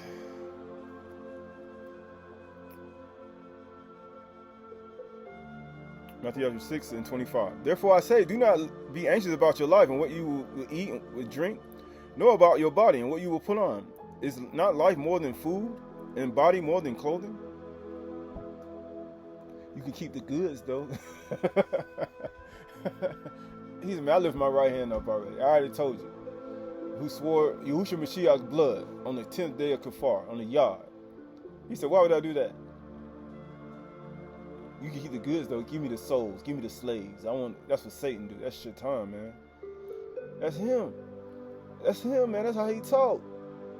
Look at the birds of the air, right? So that's why we in Sukkah boots. So you can go outside in the forest, in the yard, and you go look at the birds. It says, they neither sow nor reap, nor gather into barns, and yet your heavenly Father feeds them. So go outside and look. Outside your Sukkah boot. You could have a nice field planted with seeds and everything, with a nice barn, stored up food for 7 years. He says, Are you not more valuable than they? We created in Yahuwah's image and likeness. We his children. You humble yourself like a child. And you know what he says? Yeah. Verse 27. And which of you, being anxious, can add a single hour to his span of life? Can you do that? No. I can't. I can go back. You can go back in time, put yourself in the time loop like these witches and warlocks. Put yourself in the time loop and allow yourself to live for 900 years. You just don't go outside your house, right? No. You can't add a single span to your life. Only Yahuwah allows you to extend your life. He said life extension. Yahuwah put you in a cryostasis chamber. And he'll preserve you for eternal judgment. You go put yourself in a cryopod and put yourself out there to 2052. Man, it's 2052. You can put yourself in a cryopod. That still ain't going to change nothing. You still going to have to see Yahuwah in judgment. You can go out there to 34th Gal. You go always to the Peg Star. Matter of fact, you go Ursa Major, Ursa Minor, man. You could travel all the way out to the first Shamayim in a cryopod, and you can see the gate, and hope you got the password, right? And guess what? It's still not gonna change your judgment. You still gonna have to go to judgment. You can enjoy yourself. Like, it's gonna be a great discovery. Like, you're gonna see a lot of things. That ain't granted. I'm not saying that people ain't gonna do it, because it's beings out there. Make all Uriel, Raphael, and Gabriel. So I already know you who are watching me. Even if you went out in cosmos, you already know you who are watching you. So you better not sin. You better not commit adultery. Thou shalt not commit adultery. Thou shalt not bear false witness. Thou shalt not break the Shabbat. You gotta calculate it according to the time sequence. Thou shalt not do this. Thou shalt not. You're gonna still have thou shalt not. Have any other Allahims before me. Thou shalt not. Right? It's gonna exist out there. How do we know this? It's gonna. I'm almost finished. It says, and yet your heavenly Father feeds them. Are you not more valuable than they? And which of you, being anxious, can add a single hour to the span of his life? Why then are you anxious about clothing? Consider the lilies of the field. These are all things that's why we're in Sukkah booths. And how they grow. They neither spin nor toil. Yet, I tell you, even Shalom and all his kabod was not arrayed like one of these. That's why it's so poetic. It's so poetic. You go outside, it's so poetic. You look at all the plants and the remes and the esheb that Yahuwah created, that he allowed to sprout on the third day of creation. It's so poetic. Before Shalom was even created, these plants and the trees were already here. Some of them have grown even beyond. They cut down the giant trees, right? And they destroyed the earth, but at the same time, they existed at one point. And all these are a part of it. Yet I tell you, even Shalom and all his kabod was not arrayed like one of these. But if Elohim so clothes the grass of the field, clothes the wheat of the field. What green grass you gonna go with some fertilizer and you're gonna put it in the oven? But if Elohim so clothes the grass of the field, the wheat of the field, which today is alive and tomorrow is thrown in the oven, what grass outside you gonna throw in the oven? Right? Whoever translated this don't know. This is the ESV, but you're going to throw wheat. You're going to barley and wheat. You're going to smash it up. You're going to put it in bread and you're going to put it in the oven. That's what he was talking about. Will he not much more clothe you? Because man shall not live by bread alone, but every debar that proceeds out of the mouth of you. I lift up my right hand on Kafar, and he said, I swore, I won't take none of the shoe latchet from you. This is both male and female. You say this is anybody in your life that try to deter you from teaching Yahushua Mashiach. I lift up my right hand and I swore on Kafar that I will not take a shoe latchet or any type of advice, counsel, anything from you. Give me the soul. I want to make you a slave. That's all they want. They want to make you slaves. Slave in your mind. They want to enslave you in the very presence of Yahuwah. Just like Satan tried to do Adam. He said the only reason he sent this apparition with this molecule light. Remember he was in the cave and they had him in a molecule light, apparitions of singers and all these things and trying to mesmerize him with these lights. And he said, man, who is this? He said, man, that's Shaitan. He said, that's Satan. He said, why he do that? He said he was hoping to get some worship from you, that he may enslave you in the very presence of Yahuwah. Because we all in the presence of Yahuwah. Look at the sky, it's blue. And under his feet is clouds. We all sitting up under his throne, under his sea, under his celestial fresh water. Man, we all up underwater, man. Yahuwah washing us right now. You don't even know it. And guess what? But if Elohim so clothes the grass of the field, which today is alive and tomorrow is thrown in the oven, will he not much clothe you? Oh, you of little Amunah. You little. I know a little Amunah when I see it. That's Lumeria, little Amunah. King of Assyria, little Amunah. He said, I know y'all little Amunah people. I know what you worried about. He said, I know little Amunah. When you know who got big Amunah. Therefore, do not be anxious, saying, what shall we eat? What we going to eat today? What we got? Or what shall we drink? What did he allow you to buy? That was 3 days ago, 2 days ago. That's all. That's what you're going to eat. What you allow you to buy yesterday? What you got yesterday? Or what shall we wear? He said, what clothes you got? Man, I got like 80 pairs of clothes. He's like, that's what you're going to wear. What you think about that for? For the Gentiles seek after these things, and your heavenly Father knows what you have need of them. But what did he say? But seek first, and what Yirmiyahu just said to Baruch. He said, don't even seek after these things. Seek ye first the kingdom of Elohim and his righteousness, and all these things will be added to you. He said all those things will be added to you. It's not that hard. These are the teachings of Yahushua Mashiach. Jeremiah, back to Jeremiah chapter 45 and verse 5. We're almost finished. It says, and do not seek, it says right here, yeah, verse 5. And do you seek, it says, and do you seek great things for yourself? Seek them not. Right, that's some good advice. I take that. Hey, Yahushua, hey, I hear you now. Right, that's what's in there. But he says, for behold, I am bringing disaster upon all flesh. Now you see why he tell you not to seek you first in Mount Kuka. We already know judgment coming. Now he told in the book of Qahalath, he said, cast your bread upon the water. You don't know what disaster going to come. You see the evil stuff people doing today? He said, you're going to be visited by Yahuwah in Yeshayahu 29. Earthquake, fire, vapor of smoke, hurricane, tempest, storm, debar, Malachi, right? Asteroid, rocks, all types of stuff. You see these rocks he done threw on the earth? Are you going to look at the craters? Amazing he threw one of them. You see him, you got the largest one in Mashyach, you got one in northern Germany, over there in Russia, you got some over them, you got some craters, you got some of that craters that fell during the pandemic, what they call the pandemic in Ghana. And some other places, they talking about it was a gas explosion. Man, you know good and well that was a rocket. That was a rock Yahuwah threw at your country. Why y'all lying to these people? That's what they do though. People need to stop lying. That's what Satan do. Because he don't want you to know. He's like, yeah, Yahuwah upset. And everybody need to repent. You can look this stuff up. I was watching it. Yeah, they were throwing, man, it was it blew up a hole, put a big old crater in the ground, right? Meteorites. Crashing in the earth, right? People don't want to listen to that. He said, he without sin cast the first stone. There's only one person without sin. Man, I'm a man of unclean lips, Yahuwah, and I dwell among people of unclean lips. I know they saying they ain't got unclean lips, but I know I do. So therefore, he said, Seraphim, touch your mouth and clean your mouth up. I already know that. I ain't blind. I know. I already know. I'm nothing. I already know. So therefore, I don't need to pretend. I'm not gonna pretend. It's hard for me to pretend though. She said, you're gonna pretend. It's hard for me to pretend. Everybody, it's easy. Yirmiyahu 45 and 5. It says, and do not seek the great things for yourself, seek them not. For behold, I am bringing disaster upon all flesh, declared Yahuwah. But I will give you your life. I have come that you might have life and have it more abundantly. That's why you think Yahushua said, I come that you might have life. That's why he said it. But I will give you life as a prize of war.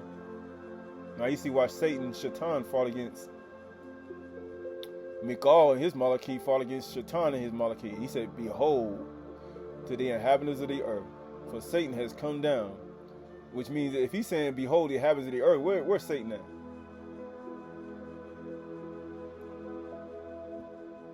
He said, behold, he said, woe to you, the inhabitants of the earth. Where did Mikal and his Malachi at? Above. And then Satan got cast down here. So where he got cast down from? From the cosmos. And where everybody going now? Okay, never mind. This ain't hard. I told you, Mikal, Uriel, Raphael, and Gabriel, they out there now. I know people playing. Y'all say, I want to keep playing.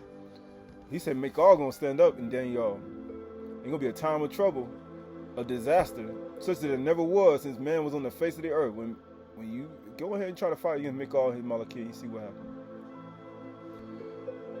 You'll see. We read Daniel was fasting when he was in the king of in the Persian, and he said, man, and he got to Mikal was like, man, they've been fighting me for 21 days straight. He's like, these people crazy, all the way up until Bakur, right, till the time to weigh the sheaf. He's like, man, these people fighting me, but these for 21 days. There ain't no 21 gun salute. There ain't no 21 gun salute against Mikal and his Malachi. Right? People say that's what they do though. Ain't none of that. It's just if my people which are called with my name will humble themselves and pray and seek my face and turn from their wicked way. That's all everybody on the inhabited part of the earth. That's even all Adam, who came out from Adam. It don't matter what color skin you are. That man said, if my people call with my name. So if you who you are people, you're gonna hit the ground.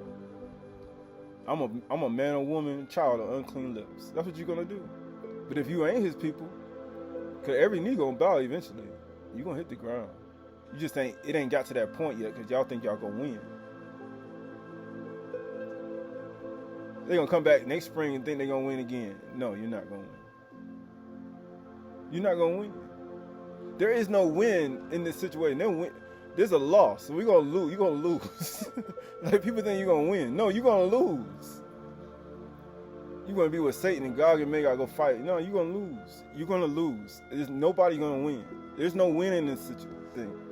Like, this is what we got to understand. That's why Yahushua said, I come that you might have life. And you got to take it. Okay. And it says, but I will give you your life as a prize of war in all places to which you may go. Right? That's what you're going to get. Because you be persecuted in one city, you're going to flee to another one. And they're going to be warring with you there. Satan ain't going to leave you alone. He not going to leave you alone. So please don't be thinking he not. There's no win in this situation. This is Acts chapter 16. It's part of my mind. Acts chapter 16, verse 17. Actually 16 and 16:25. There's no win. Acts 16:25. And about midnight, Paul and Silas were praying and singing hymns to Elohim. Why? Because they understand we are men of unclean lips, and we dwell among men of unclean lips. Man, let me offer praise to Yahuwah. Why? Because you don't even know who you are. You don't know what you're dealing with. You don't. Who put him in prison? You think Satan put him in prison? Yeah, Satan did put him in prison, but then understand who allowed Satan to put him in prison, just like who allowed EU to be tested. You better give credit where credit is due. Why think they're praising Yahuwah? Like, man, Yahuwah put us in prison. Hallelujah. But you start praising Yahuwah, right? For putting you in prison, right? You have no idea. These type mindset people have. They got a mindset. Because they understand who put them in there. Yeah, Satan did convict us, but we know who gave him the authority to do it. And he got to ask permission. And they were listening to them suddenly. And this is the reason why they were in prison. And the prisoners were listening to them. And suddenly there was a great earthquake. You're going to be visited by Yahuwah with earthquake. That's how you know Yahuwah visiting. I mean, the earth shook last year. You like, but there go Yahuwah. The Malachite done landed. They say, what y'all want to do? You want to keep fighting? You want to keep coming? He said, no, you don't want to do that no more. Stop. You know why? You got fear, right? And he says, and suddenly there was a great earthquake, so that the foundation of the prison was shaken. That's how you know Yahuwah visit you. When the ground start moving, when storms start coming, when tornadoes, whirlwinds. That's how you know. And immediately all the doors were open, and everyone's bonds were unfastened. He said, I come to set the captives free. That's what Yahushua does. That's how you know Yahushua came in there. How you know Yahushua came in there? They were praising him at midnight. They were obedient. I will rise at midnight and utter complaint to Yahuwah, according to the book of Psalms, right? That's what David said. And you know what happened? And all the doors were open, and everyone's bonds were unfastened. That's what Yahushua came to do. I can't even set everybody free. They can go in and out and find pasture. Ain't nobody gonna be no slaves around here. Only slaves they're gonna be to is to me. They're gonna be my servants. They're gonna be your servants. I ain't taking a shoe latchet from you. I don't want nothing from you. And when the jailers woke and saw the prison doors were open, he drew his sword and was about to kill himself. He was like, that's what happened when the earthquake comes. When Yahuwah come down, you know how I said men gonna seek death and they ain't gonna be able to find it? Man, you have no idea. He wanted to kill himself. Why he wanted to kill himself? Supposing that the prisoners had escaped. That's when you know you sold your soul to Satan. That's how you know you sold your soul to Shaitan. You sold your soul to Shaitan to keep them people captive and your slaves. And being that you thought they escaped from you, you want to kill yourself, not even knowing that Yahuwah is the one who set them free. And you want to kill yourself because you more worried about other people and what they're going to do to you rather than what Yahuwah going to do to you for not allowing these people to be set free. And you so busy trying to make them your captives and your slaves and your praises of you, not even knowing that Yahuwah was coming to set even the prisoners that all under sin and come short. That's why he had them in prison. He's like, I come to set everybody out. The prisoners escaped. Exactly. He said, why? Because I come to set everybody free. That's where Yahuwah come. Yahuwah like, I ain't about this. But he says, now, some people deserve to be in prison, right? Please don't be thinking like, oh, he said release everybody. Some people need to be in prison for the rest of their life. Like Satan and his Malaki, bound with some Jaza, Azazel, Azbaal, right? In the armor of 200, they bound still to this day. He ain't letting them out. You can't let them out. You got their disciples still teaching today. Shem Jaza, Azazel, Azbaal, in the name of Shem Jaza, in the name of Azazel, right? All these other gods, right? They teaching that stuff too. They swaying the population, right? And was about to kill himself. It says, he drew his sword and was about to kill himself, supposing that the prisoner had escaped. But Shaul cried with a loud voice. That's Turah, right? Notice you got Turah in here too. He said, do not harm yourself. See, now Shaul, like, I'm trying to save your life. See, notice that everybody getting set free and saving people from committing suicide. That's what Yahusha is. He said, do not harm yourself, for we are all here. He's like, man, we ain't left yet. We all here. All the prisoners still here. We still in here. But he said, and the jailer called for lights, and rushed in, and trembled with fear, and fell down before Paul and Silas. He said, he hit the ground. He said, behold, I'm going to come to cause and worship at your feet. So how did Yahuwah cause all the people to come worship at, and come fall at Paul and Silas' feet? Because Paul and Silas ain't do nothing but praise Yahuwah. Who is this God you calling on? That's what they really, because the whole ground shook while they were praising him. That's the only reason why the man came and fell at his feet. He said, you ain't know this. Because you know how you ain't know it? Because he would say, he said, man, because I ain't tell it to you. And he says, these are scare tactics. You know how he had that show on Sci-Fi Channel? He said, you scared? He said, why not? He said, you should be. This is scare tactics. I'm trying to scare you. And you know what? Earth shook. Everything happened. All the city shaking. Nobody still ain't hit the ground. Nobody humbled themselves. And you say, okay, how many times I got to do this? Then he brought them out and said, sirs, what must I do to be saved? That's how you going to get. The earthquake ain't happened yet. Ain't nothing happened yet. That's one reason people ain't running. Nobody really want to know about no Yahushua Mashyach, no Yahuwah. They don't want to know about your Elohim because you ain't praising him at midnight, first of all.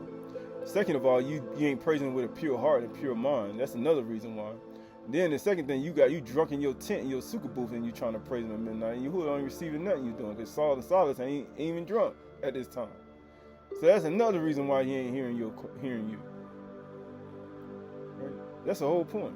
And you be drunk with the cares of this life. That's why he told Baruch not to seek these things out. He's choked at the bar, right? And these are all a part of it. Then he brought them out and said, now he brought them out of prison. Well, he said, oh, I'm sorry, here he says, yeah. And he said, what must I do to be saved? And he said, believe in Master Yahusha and you will be saved. You and your household.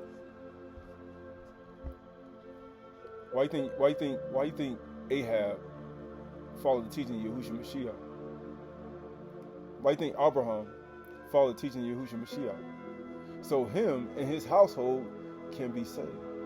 Why do you think he wouldn't give him the children and the wife and the children? He believed in Yahushua Mashiach's teaching. That was Yahushua Mashiach's teaching. Why do you think Abraham wouldn't give them the souls? Because they wanted slaves. That's why he followed Yahushua Mashiach's teachings. By following his teachings, it'll save your life.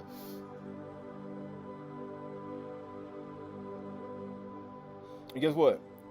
And they spoke the word of Yahuwah to him and to all who were in his house, all who were in his building, all who were in, you know what a house is? Bais, right?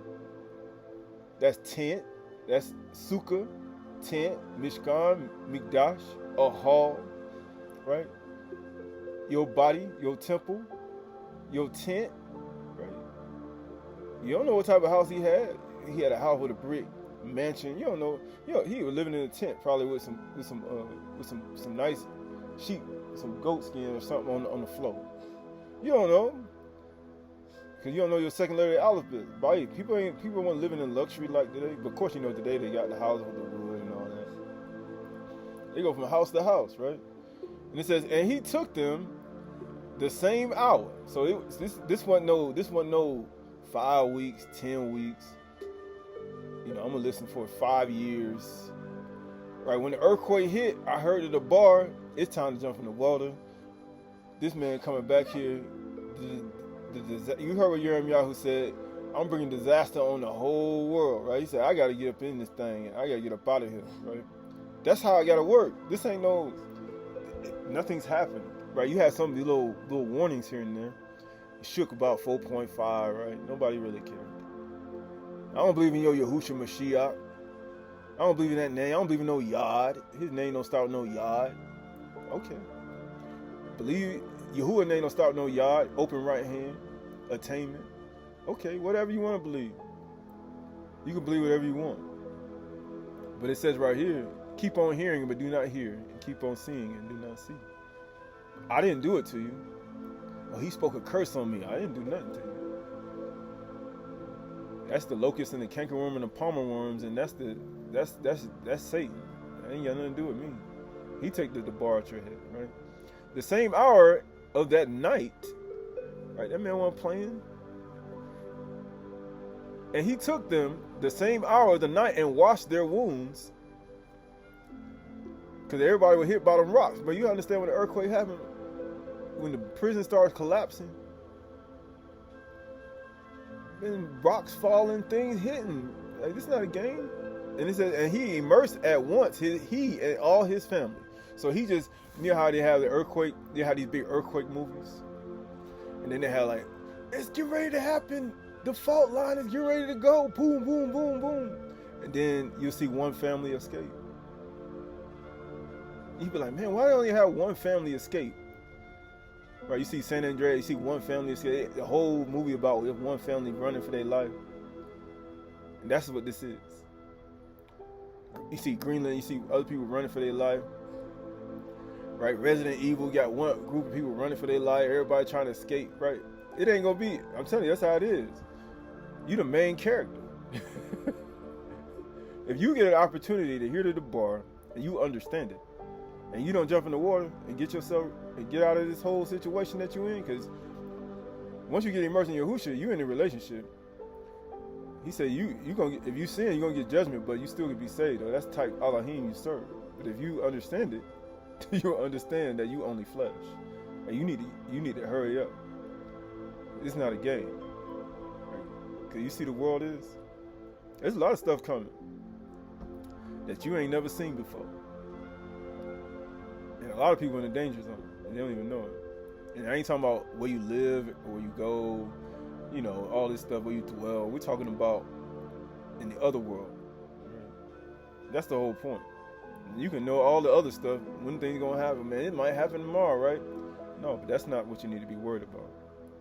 Then he brought them up into his house, and then he set food for them. So he immediately got from the ground.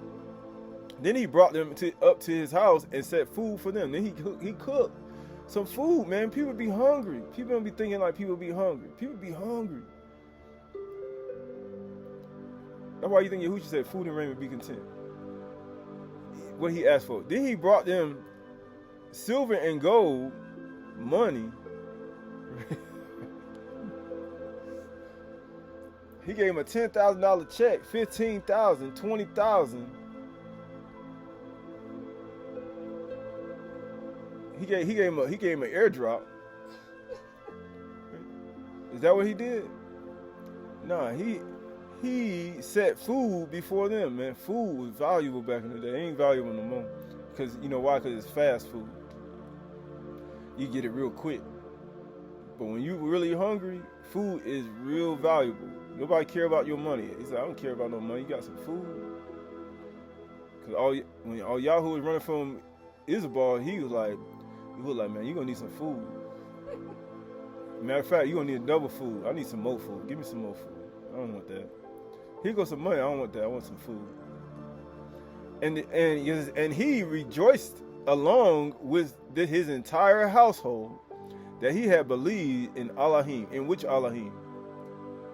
He believed in the Elohim of Yasharal, because Shaul was from the tribe of Benjamin, and he was a Yehudi from the tribe of Yasharal, who was taught under Gamaliel, who was passed on from the tribe of Louis, who was part of the 12 sons of the tribes of Yaakov, whose name was changed to Yasharal, who was on the gates of Jerusalem, whose Yaakov's father was Yitzhak, Abraham's father, who did not obey, who followed the teaching of Yahushua Mashyach and would not hand over the souls to the king of Sodom and Gomorrah. That's the type lineage he came from. Abraham was already, that's why he called him a friend of Yahuwah. And Abraham got his teaching from Noah, from Shem, and he was taught by them, who came off the boat from Turah, right? And then Noah got it from Hanuk and Methuselah and Jared, all the way on to Adam, who passed it down. That's whose real descendants is. Your real descendant go all the way back to Adam. Those who follow the new covenant. But Abraham was signified because he was after they got off the ship, that was the only person who carried on the actual teachings of Yahushua Mashiach and who actually walked. Right? It wasn't about food, it was about his belief. Because the food that perishes is going to perish regardless. It give you a nice, good life in this life. Granted, Adam did eat only plants. Right? He did eat only plants. And you'll be a liar to say he didn't, because he knew what he got cast out of the garden for. Right? Don't do it. He only ate plants after he left. But as the world grew worse and worse, and men began to pervert the name of Yahuwah when Shem was born, right? And then you start to see people going opposite, right? And then you start to see other things. But anyway, but everybody wants their translation. Everybody got their own translation, so you can believe what you want. Believe what you want to believe, right? Right? But then it says right here, but when it was day, the magistrates sent the police, saying, right? So that's what happens. Everybody would come to investigate. Let those men go. And the jailer reported these words to Shaul, saying, the magistrates have sent to let you go. But they were already out of prison. You know why? Because Yahuwah got him out of prison. See, he didn't want the magistrates to think they let him out of prison. See, that's what happened when Yahuwah said, I don't want them to think they did it. So I got to get you out early. Because they're going to think they got you out of prison. See, we let them go free. We did a good deed. So Yahuwah said, nah, I did the deed. Right, so this is the last couple of things that we've done. Right, so this is the prayer. This is Pseudepigrapha, Volume 2. Pseudepigrapha, Volume 2. The prayer of Yaakov. The prayer of Jacob. The prayer of Jacob. It says, Father of the Patriarchs. Right, this Pseudepigrapha, Volume 2. The prayer of Jacob. Father of the Patriarchs, right? He's talking about Abraham, Isaac, Jacob. Father of all things. Father of the powers of the cosmos, right? So that's how we know. Mikal, Garber, all, Uri, all, Rafa, all. They not playing the Rakia. Y'all want to play? Go out there and play if you want to. There's other beings out there too, right? They got Malaki, just like they got Malaki with them too. It says, creator of all, creator of the Malakim and the Ark Malakim, Mikal, and the creator of the redeeming names, I invoke you, right? That's what we do when you pray in your sukkah, when you pray in your body. You're invoking the name of Yahuwah. O Father of powers altogether, Father of the whole cosmos, right? And of all creation, but the inhabited, it says both the inhabited and uninhabited, to whom the cherubim are subject. Right, so now you see where the Malaki, cherubim swinging the sword to keep the way of the tree of life. You're not getting in. You can try. You can try some other way, but you're not. And get what it says.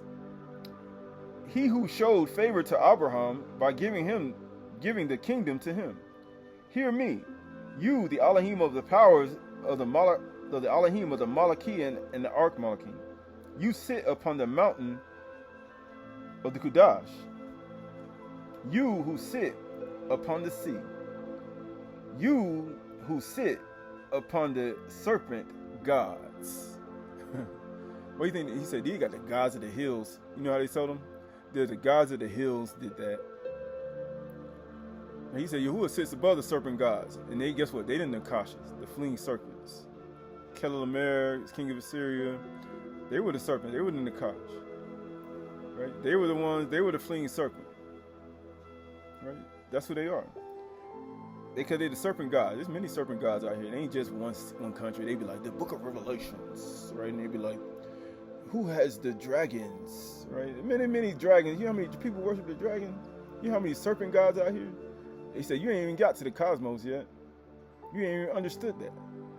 He said, be humble for your lack of knowledge, right? You know, people be jumping to conclusions and be saying things, not even knowing.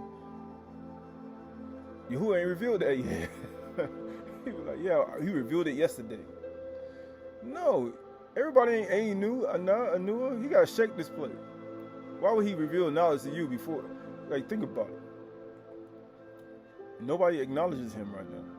You only got a few people. And it says, you who sit upon the sea, you who sit upon the serpent gods, the Elohim who sits upon the sun, right? He got to sit on the sun. Why would he have the sun Malaki, more greater than him? I sit on it. That's my resting stool, right? The Malaki of the sun know that? You think the Malaki of the sun, y'all be seeing the whirlwind, you know how they show the pictures of the whirlwind and the tornadoes? That's Yahuwah on top of there. You know the whirlwind, that's the whirlwind of Yahuwah. It's Malaki. The Malaki know. I can't be going outside what Yahuwah said. Man, he almost sent an asteroid and blow me up, a comet. He'll throw a stone at me and it'd be a comet and blow the whole sun up. You think the Malaki don't be thinking about that? Don't be a fool. I know that's like way out there, but that's exactly what happened. If you go research, 1999, right? They said they're going to party like it's 1999. Go ahead and look, ask them what's going to happen to the sun in 1999. They ain't tell you about while you were sitting here singing that song. And granted, everybody was dancing, but not even knowing that Yahuwah was getting ready to blow this place up. And that comet went right past the sun. It was getting ready to blow the sun up. And you didn't know it. It was 3 times the size of the sun. It was a comet. It was getting ready to hit the sun. And everybody will not be here today. I wouldn't even graduate from high school, man. I probably wouldn't be here. Right? You think this is a game. He gave me, like, man, he extended my life 20 years. He said, man, he could have destroyed this place. But most people don't know that. Because you don't understand the cosmos, right? But it says right here. It says, you who sit upon the throne, you who sit upon the Abriel, the resting place of the cherubim, forever and ever. Elohim, Abaroth, Saboa, Adoni, Astrad, Yahuwah of all things, I summon you, right? So you bet. He said, get your words right. And he said, when you become before Yahuwah, you better get your words right. Because he know who he is. He just waiting for you to say, acknowledge him. You who give power over the chasms, to those above and those below, those under the earth. Right? He talking about Sheol. He talking about the chasms, the ditches, right? Big chasms you see between the mountains. That's him. He says, hear the one who has the prayer. Yahuwah Elohim of the Hebrew, Abri. That's who he said you believe on Elohim. The Elohim of Abri. And you got to see it. Because it starts with an iron. Of whom the everlasting power, right? Make straight the one who has the prayer from the race of Yasharah. Uh-oh.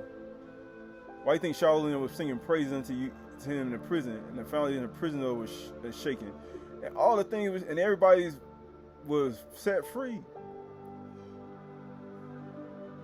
and they were praying at midnight. It says, "Who has the prayer from the race of Yasharal, and those who have received favor from you, the Elohim of Elohims, the God of gods."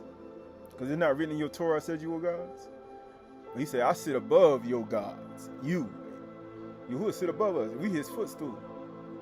We are gods, but he sits above us. And he judges in the midst of the gods. And he not playing, right? And it says, "He who is upon the stars above the ages, who brings forth snow, as rain and snow comes down from Shamayim, so to the Barbie that goes out of my mouth. And who always passes through the stars and the planets. I'm telling you, he got Malachi traveling out there. Y'all want to play game?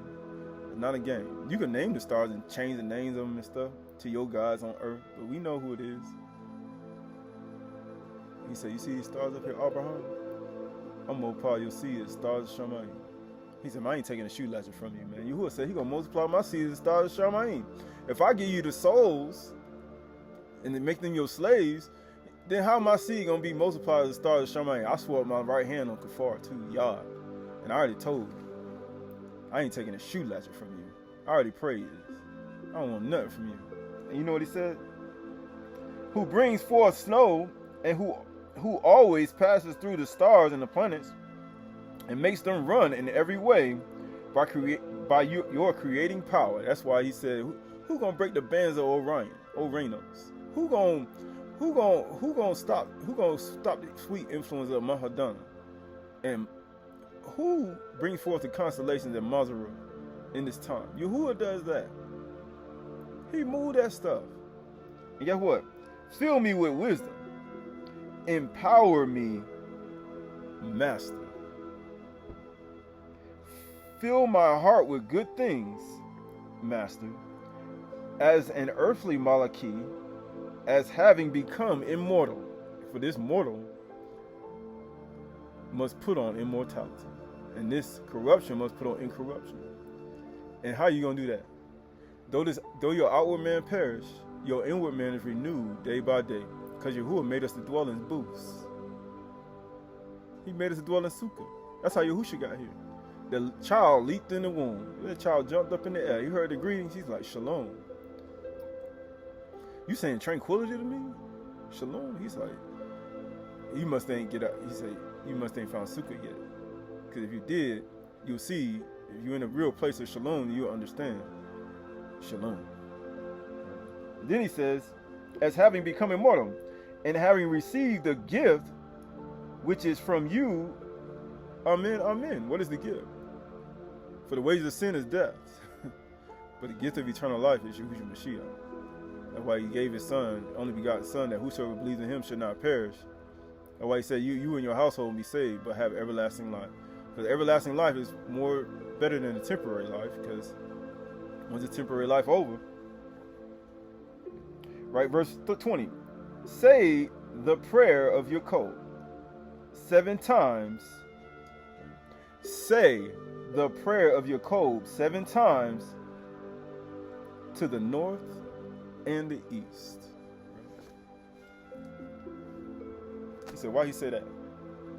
Because Jerusalem and Yahuwah himself, right, who judges in the midst of the gods. And he said, how do you know that? Because everybody faces to the east, right? Everybody do that. But then they forget about one place.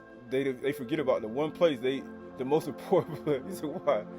Because it's important. It's important. Right? Because this is all important. Right, so this is the book of Psalms.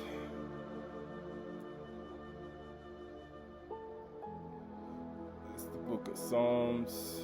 I think it's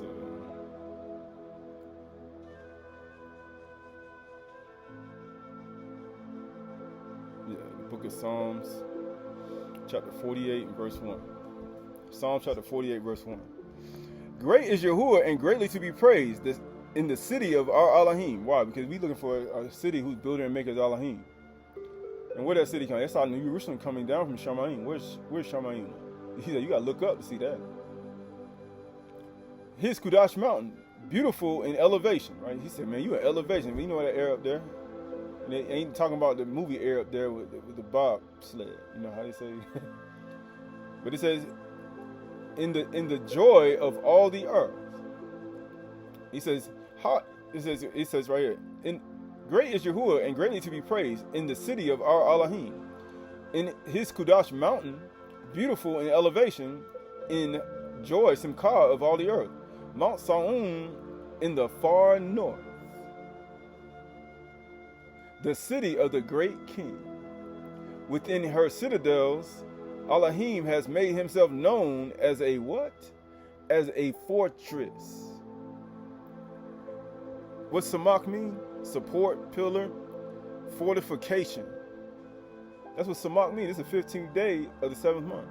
It means shelter. It means protection. That's what a fortress is.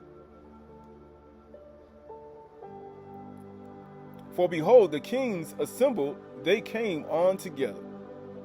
As soon as they saw it, they were astounded. They were in panic, and they took to flight. Isn't that what the king of Assyria did? And man, we're gone, boy. He said, man, he escaped. But they were astounded. They beat 32 kings and they army. He like, man, he was scared to death. They were astounded when they finally got him, man. This the Elohim of the north. And then he said, trembling took hold of them there. Then what happened to the jailer? He was scared to death, didn't he? And then he says, anguish of a woman in labor. That's why he was in labor. That's why he gave birth. And that's why he was ready to receive a new birth. And that's why he was immersed. By the east wind, you shatter the ships of Tarshish. Now you see why he say pray to the north and the east. By what? By the east wind, you shatter ships of Tarshish. What is that? A hurricane. A storm. Now you see why Elohim Yahuwah, who created all things, he said, pray this 7 times toward the north and the east. And now you go to 14. What happened in the 14th generation? Until a child is born. Until a son is given. And the government going to be upon his shoulders. On the increase of his government and righteousness and peace, there will be no end. Upon the throne of David. Verse 8. As we have heard, so we seen. And can you see and hear now? Because Yeshayahu said, keep on seeing and not see. Keep on hear. But can you see and hear now? And he said, and get what it says. He said, how your eyes gonna see your teacher? Because Yahusha said, Barak is he who have not seen but still believe. Why? Because when you blind, how you gonna see your teacher? If you was a blind man, you couldn't see naturally, how you gonna see your teacher? By his debar. By his word. That's how you gonna know you seen your teacher. By his debar. Because if you were blind, you will be able to see. But being that you say you see, and your eyes see your teacher, you get what? Your guilt remains because you don't understand. Because it's hidden from your eyes. It says, get what it says. As we have heard, so have we seen. Unaknu, right? We. And in the city of Yahuwah of hosts, in the city of our Elohim, which Elohim will establish forever. Guess what we say? We have thought on your steadfast love, O Yahuwah, because he ain't got no business pardoning nobody. But for some reason, he says, all sins are forgiven. Ain't nothing you can do about it. What you gonna do? Change it? You're gonna have to measure all the cosmos, Shamayims. You're gonna have to measure the earth. Ain't no way you can do it. In the midst of your temple. Oh, know ye not that your body is the temple of Yahuwah? As your name, O Elohim, so your praises reach to the ends of the earth. And that's the only way it's going to get there. And here's what it says, and your right hand, your yard. That's why I think Abraham said, I lift up my yard. You know what I said? I ain't taking nothing. No, shoot, I ain't taking a sandal strap from you. Can you imagine somebody telling you that to your face? He told that to the king. He rebuked that king right to his face. That Malak, that leader of his country. He did. Keller Lumeria. He right to his face. He said, I don't care who you is. Yahuwah ain't got no respect to persons. I know people think you do, but you don't. We have thought on your steadfast love of O Elohim in the midst of your temple. As your name, O Elohim, so your praises reach to the ends of the earth. Your right hand is filled with righteousness. And that's why he said, I'm not taking nothing from you. It wouldn't be righteous for me to do it. It wouldn't have been righteous for Ahab to give his wife and his daughter over. It would not have been righteous. None of that stuff. Even though he thought it would, I don't care. I'll give you everything. He's like, hold up, who should like your goods, your things you got, not the souls though. Don't get the soul. You can lay down your life and all your natural stuff, but the souls and stuff, the children, the sheep and the people. No, you don't do that. They can take the money. Verse 11, let Mount Sion be glad. That's how you're going to be Mount Sion. Let the daughters of Yehuda rejoice because of your judgments. Right? Not somebody else's judgment. He said, because it's his judgment. This is the last thing and I'm done. I promise. This Ode Shalom. Odes of Solomon 41:1. Odes to Solomon 41:1. Let all Yahuwah's babes praise him. Let us receive the truth of his amunah, and his children shall be acknowledged by him. Therefore let us sing by his love. We live in Yahuwah by his Khan, and life we receive by his Mashyach. Huh? What do you think he told Yirmiyahu, who told Baruch that? We receive life by his Mashyach. For a great day has shined upon us, and wonderful is he who has given us his kabod, his glory. Let us therefore, all of us, agree in the name of our master, and let us honor him in his goodness, and let our faces shine in his lights, because wisdom make a man, woman's face to shine. And let our hearts meditate in his love by night and by day. If you don't do it by night, understand what's going to happen at night to you. Because what happened to Shaul at night? He's like, by night too, he's like, you know what happened to us? But guess what it says? Let us exalt in the exaltation of Yahuwah. All those who will see me will be amazed, because I am from another race. For the Father of truth remembered me, and he possessed me from the beginning.